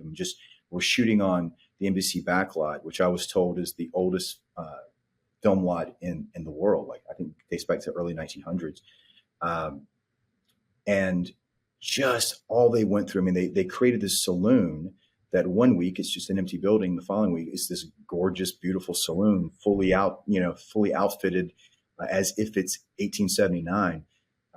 It blows me away watching the craftsmen and the folks who bring their expertise to these shows, and how fast they do it and how fast they edit it. I mean, we shot this. I think I wrapped this show 5 weeks ago, and it's already on. That time span is such a short period of time to go from finishing to it airing. So, yeah, my hat's off to all the folks that bring it to the screen. If I can back up a little bit to A Savannah Haunting, based on something you said, are you telling us you grew up in a haunted house? Yes. The house is, it had always That's been, terrifying. It had always had things going on. Very, very weird, sometimes scary, dark things. And I moved away after high school, and my family would chat about it a little bit, but we never went into any detail because, you just didn't want to sound like you were crazy, right? And I was living in LA for a long time, and I returned to Savannah for some family reasons several years ago. And so it was the first time I'd spent any real time in the house since I was a little kid. And I was there about 9 months, and it reached a point where it was terrifying to be in the house. Like the upstairs was off limits. Like, I just wouldn't even walk upstairs during the middle of the day. It was so scary. And my producing partner came to visit, and she stayed in one of the rooms upstairs and had a terrifying experience. And, then we started talking, and she said, look, you should really capture some of the things that have gone on in this house and turn it into a screenplay. And I did that. And it was rather easy to write the script because, so much had happened to me in the house and to people who had lived there, people who had visited. And like I said, we got shut down because of COVID for about 5 months before we could actually start filming, from the point we started till the time we actually got finished. So we shot this documentary, feature-length documentary, kind of covering the history of the haunting.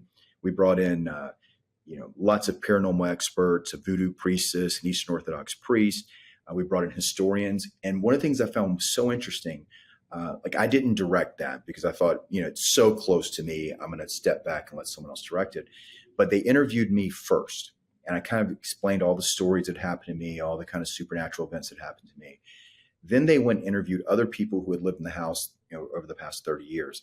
And what was so shocking is the number of stories that were exactly the same, and they had no idea what had happened to me, and I didn't know what happened to them. But you can watch the interviews back to back, and it's just so specific and so similar.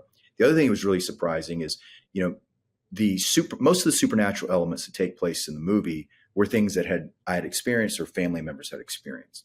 But there were some historical elements I'd put into the script that I just made up. One of them being that on the property there in Savannah, there had been a plantation house that was burned down during the Civil War, and the current house was built over that plantation house, and that causes some havoc, right?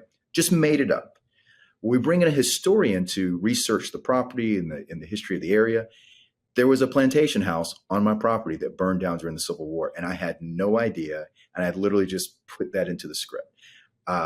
So there was interesting things like that popped up that were really shocking.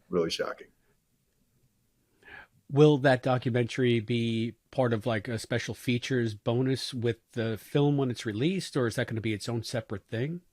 We worked way too hard on it for it to be a DVD bonus. So it's going to be a separate film that we're going to release.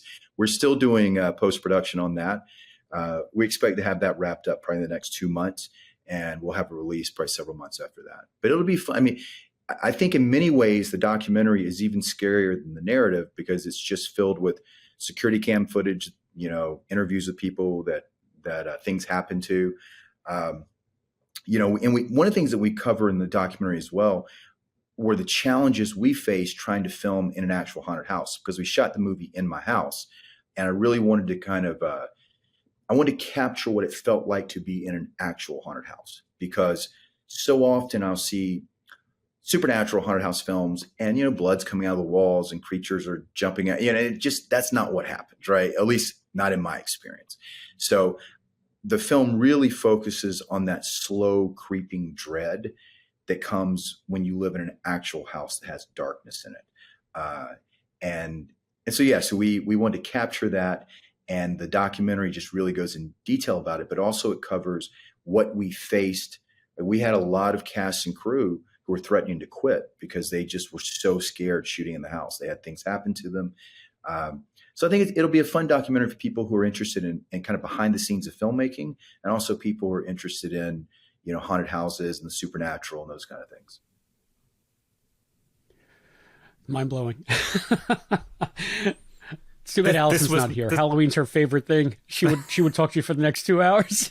Yeah, she missed a good one. Yeah. Cool. Well, you guys check it out if you get a chance. Yeah, we will. The listeners will as well, I'm sure. Maybe just switching back to Quantum Leap for a bit. You've obviously been a fan for a long time. What kind of changes have you noticed? We've all been observing this as fans ourselves, that this is a relaunch, a reboot, however you want to describe it. This is a different show and a similar show. Have you had a chance to see the first few episodes that have aired? Yes. Well, there's several things about the show that are different that I find very interesting. I really like the fact that they focus much more on the present. I remember as a kid watching Quantum Leap. I mean, there were a couple of quick moments where we saw, 1999 or whatever, but I like how they really kind of delve into that a lot. And I like kind of seeing the world of the present day Quantum Leap, the 2022 is really fun. And I think it affects the dynamics a lot, in the original, it really felt like it was those two main characters and everyone else was kind of like guest characters every episode. And this feels more like a bigger team, we're really seeing the team side of the Quantum Leap project. And for me, the idea of the ties to the government. I mean, that was obviously hinted at, and maybe I was a kid, I didn't pick up on as much when I watched the original, but that sense of like being a government project and the Pentagon aspect of it, I think that's really interesting. It gives a lot of places for the storytellers to kind of dig into that maybe in the original they didn't go into as much.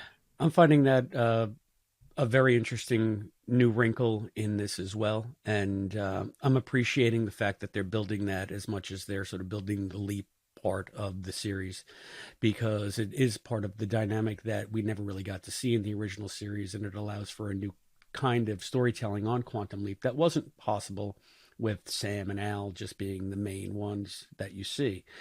That being said, since you are a nerd like us, what is your favorite episode of Quantum Leap? Because I know all the listeners are dying to know.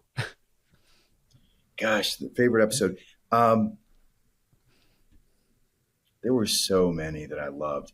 The episode, and I don't know episode titles. You guys may know that, but when we'll Sam, help you with that. Yeah. Yes, I think the JFK episodes were really cool. When it goes back in time to we think to stop the JFK assassination, you learn it's actually to keep his wife Jackie O alive. Oh, that's Lee Harvey Oswald. Lee Harvey Oswald. Yeah. The season 5 opener. Yeah. Oh, there you go. So, yeah, you guys know more than me. But yeah, I remember that one really was powerful and stood out in my mind. But the dynamic between Al and Sam was so amazing. Like I said, and for me, the series finale, I know some folks didn't like it, but I loved it, and I thought it. I mean, again, it just brings me to tears. I thought that final scene, where we see Sam, show up in Al's ex-wife's room and go to speak to her. I was like, that is it. It's still, like I said, when I try to describe it, I'm not even going to get into it on this because I don't want to break down tears, but it was such a powerful ending to the show for me. So we're still talking about it 3 decades later. We are, yeah. And we've gotten to speak to Susan Deal, who plays Beth, twice, wow. And she still gets emotional about it. Mm-hmm. Yeah, it's affected her. She can't listen to Georgia anymore without welling up. So yeah, you're not alone in that. Yeah. It's a big touchstone for everybody who was involved, it seems, especially the actors that were in it. So Speaking of actors, I know that you were primarily on set with Raymond and Caitlin. Were you able to interact with any of the other main cast while you were shooting? Unfortunately, no, because they just, they're obviously at a different set than where we were filming in the Old West set. So Caitlin and Raymond, the only main folks that I got to work with, but my gosh, both of those folks are so nice and talented. So I very much enjoyed working with them, but I would have loved to have at least run into the other cast, at base camp, the trailers or something, but I unfortunately didn't see them. We know that your time is limited, and I just wanted to know, are there any other aspects of your time working with the show that you haven't touched upon that you'd like to tell us about? Any stories from the set? Gosh, there's a lot of stories from the set. It was interesting, because it's the Old West, we're wearing layers of leather and I'm wearing a lot of black. And we were filming during the heat wave in LA. So all that sweat you see on me is definitely not fake. It was so hot on set when we were shooting. But I know the crew kept checking on us, and the scene where we had the flames surrounding us, with the big kind of standoff, many times they kept walking up going, "Are you okay? Everything's safe? You feel comfortable?" And I was just thinking, my gosh, I'm getting to shoot these, old cowboy guns and play in the middle of fire in an Old West street. Like, I am definitely good. Like, this is literally what the 8-year-old me would have asked for Christmas if he had the chance. You know what I mean? It was so much fun. Yeah. So yeah, it was, I mean, I literally still looking back on it, I'm just giddy that I got an opportunity to be a part of it and get to play with those, all the actors. The guest actors were great. Obviously series regulars were awesome. And just the entire team. And something I've noticed just working in this business for a while, the energy on set is created at the top, and that energy goes down. And if the people at the top are kind and thoughtful and understanding and helpful, and it just seeps all the way through everyone. And it works the other way as well. And so, for me, it's like, it was so clear that the people running the show have created such a great energy and such a great environment, because it's the nature of the show that with every episode being a different location, different time period, there's a lot of guest casts, obviously, coming in every single week. And they just did such a great job in making all of us feel like we were part of the family.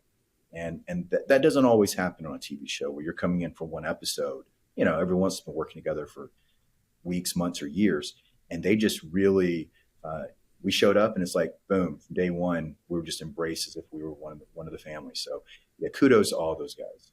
That sounds like kind of a holdover from the environment on the original series. Everybody that we've spoken to could not be any more complimentary to just the vibe on that set, and saying that it really started from Scott and it went down. Scott, we've never heard a bad word about Scott ever from anybody. I mean, he's apparently the nicest guy in the world. And it's nice to hear that we're not just seeing the legacy of Quantum Leap continue in front of the camera. We're seeing sort of that collegial, familial vibe continuing behind the camera as well. So to me, that bodes well for the formula, for the longevity of the show, because if you have an environment like that, I think you're naturally just going to make a more sincere product. So it's so great to hear that is the way it is on that set, because I think it's very important for a lasting success. Absolutely. And I think when people are comfortable and relaxed, everyone does a better job, from the craft services PA to the writers to the actors. If you're supported and loved and feel like you're part of the team, I think you're going to bring your magic much better than if you don't feel that way. Well, do you have any messages for fellow leapers out there? Pursue your dreams, whatever they are. I am so glad that I ignored all my family and friends and quit being a lawyer to pursue being an actor. So.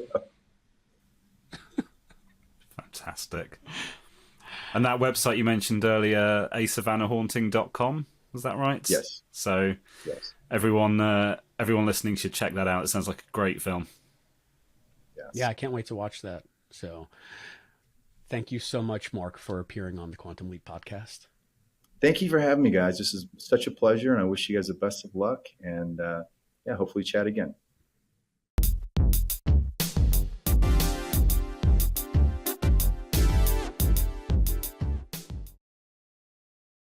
And we're back. What did you guys think of that interview? That was pretty cool. I had no idea we were going to get them. That was fantastic. Yeah. Very informative, too. Actually, before we go on to anything else with final thoughts, I was wondering, Albie, and Aaron and Michelle, there's obviously been a lot for us to theorize about with the series. One of my favorite fan theories that I've been seeing floating around is that a lot of the sort of themes and situations that Ben's ending up in are very similar to ones that Sam's been in. So the theory is that he might have to do things similar to Sam in order to end up where Sam is. There's also a theory that the destination overall is going to be the Owl's Place bar, where he can get more information and finish the task that he wanted to do. I don't think that's the case, because it's a figment of Sam's imagination, but that's my opinion. But who knows? It's Don's baby. He might decide to make it a real place in their universe. But it might be, now that we see that there are evil leapers, or at least other leapers out there, that they were trying to undo some of the good that Sam had been doing. Maybe not the same specific people, but putting similar wrongs in place. So maybe they're trying to fix something that that evil leaper had been doing, and it just happened to be undoing, well, not so much undoing, but counteracting some of the good that Sam had done in the past. So yeah, I'm liking some of the fan theories I'm seeing. They're a lot better than a lot of the other ones I've been seeing. So I've got a question kind of going with that, if you guys don't mind. You've got Magic's file, and in Magic's file it had all the information, which tells me that there are files for all of the leaps that Sam has done. Could it possibly be that they've taken that data and put it into whatever, or even Ziggy already holds it, really, to be honest with you. So with that and their new calculations and everything, it could be that they're interwoven. And that's what I was kind of wondering, with all the things that have been going on and with some of the similarities that we've been seeing, that there's definitely something interwoven, and maybe some of those plot points that we saw, or the time points that are in that matrix of web that we saw in one of the episodes, that they have to kind of hit those in order to find Sam. So you're kind of re-going through some of those things. That's what I thought. Yeah, that's definitely a theory that's floating around as well. And like you said, all that data is available, at least it's in Ziggy, and we know that Ziggy is able to be hacked. So there's a very good chance that that data did end up in the hands of the Evil Leaping Project, and maybe that's how they know, all right, Sam did this, this, this, and this, so we're going to send Leapers back and make sure that maybe not so much stopping Sam from doing those particular actions, but making other people, you know, have to deal with it instead. And that's why Ben's had to go and leap to stop them. So you want to hear, Hayden, you want to hear my latest crazy theory? Yes, but only if you put all the maths, you know, coming towards the screen again. I've been loving that. Okay, I can do that. So I think we're assuming too much that the person we saw that said to Ben, stop following me, I think we're assuming that they're an evil leaper too quickly. They might not be. It might be something else completely. And my earlier theory of how these leaps are connected to leaps that Sam took in the original series, that Ben is almost kind of cleaning up the butterfly effects damage that happened from Sam changing history, such as to do with like Samantha, the astronaut from Genesis, the baby that wasn't born in Genesis but saved. I think that Ben is following different things to fix those things, and that might be following Sam's path in a way, but maybe backwards or in a different way. But I think we're assuming too much who this person is, because what if this person is Sam? What if this person is somebody else that's not an evil leaper, that doesn't have a nefarious agenda? I think they would have to have a nefarious agenda, though, because ultimately Ben is doing good. So if that person doesn't want him to follow and stop him, then wouldn't it be the case then that he must be doing something bad? Not if the other guy doesn't quite know what Ben's up to, or maybe I thought I had just a little bit ago, maybe Ben's not following this guy, but this guy's following Sam also. And so he thinks that Ben's following him. Again, just another wild theory for you to throw out there. Well, it's a good theory. Have you ever been driving at night or something, and the car in front of you just happens to be going a very similar place that you're going, and it really feels like you're following them, but you're not? So the car behind you is following you. Yeah. So that does happen. It's yes, correlation does not imply causation. So I think we have to wait and see. But I think there might be more going on than we can see right now. And I think Evil Leaper is just something too simple to jump to. And I was doing that with Jen, but now I think I'm wrong with Jen. But I liked how Jen was wearing 90s clothing. So that was cool. So how long was she in prison for? And what time is she from? There's a lot of things going on. Idea. So, Michelle, your final thoughts on Salvation or Bust? I will say that the setting, not a fan, again, of the Western aspect, but it was enjoyable in its own right. Love story was fantastic. So I would say that this one, it's not my favorite, but it's not Pig Farmer. So we're good with that. So. On a 1 to 5 scale, I'm going to give it 3 muddy waters. Ooh, 3. That's our lowest rating so far. Aaron, final thoughts on Salvation or Bust? I liked it. No, I did like this episode. Not my favorite, but I think it's definitely better than the first couple. I think that they're getting I know you didn't quite like the project side of it this time, but I think they're getting the project and the leap side of it kind of a good mix. Happy balance. Yeah, happy balance, if you will. Yeah, that'll work. So yeah, I enjoyed it. Like I say, at this point, the last episode is my favorite so far, and that's just because we got something I was hoping for was, from Magic, what happened when, Sam leapt into him. So that makes it one of my favorites. So of all 20 episodes we're getting so far, is my favorite just because of that. But no, I really enjoyed this episode, and I'm going to give it 4 whiskeys, 4 shots of whiskey. Okay. Good. Hayden. Yeah, it's a good episode. I echo what Aaron and Michelle were saying, though. It's not my favorite either. That I think is still the boxing episode. But the only problem that I have in this one, as I've said earlier on, there were things here I had to suspend my disbelief about. So that took me out of it slightly. So for that, I don't feel justified giving it a full mark like I have the last few. But it's still better than the pilot, so I can't mark it less than the pilot. So I'm going to have to go 4 smoking guns, but one of them with a silencer attached because it's slightly better than the first episode. So is that a 4.5 or is that what is that? It's a 4 plus a little bit extra. Okay. A 4 and some 4 change. 1/4? 4 and some change. Okay, 4 plus, a 4 plus. Okay. Yes. This was not my favorite episode, but there were so many things in it that I absolutely loved. I loved the love story between Ben and Addison. I loved that part. I really enjoyed that we got to see more of Jen.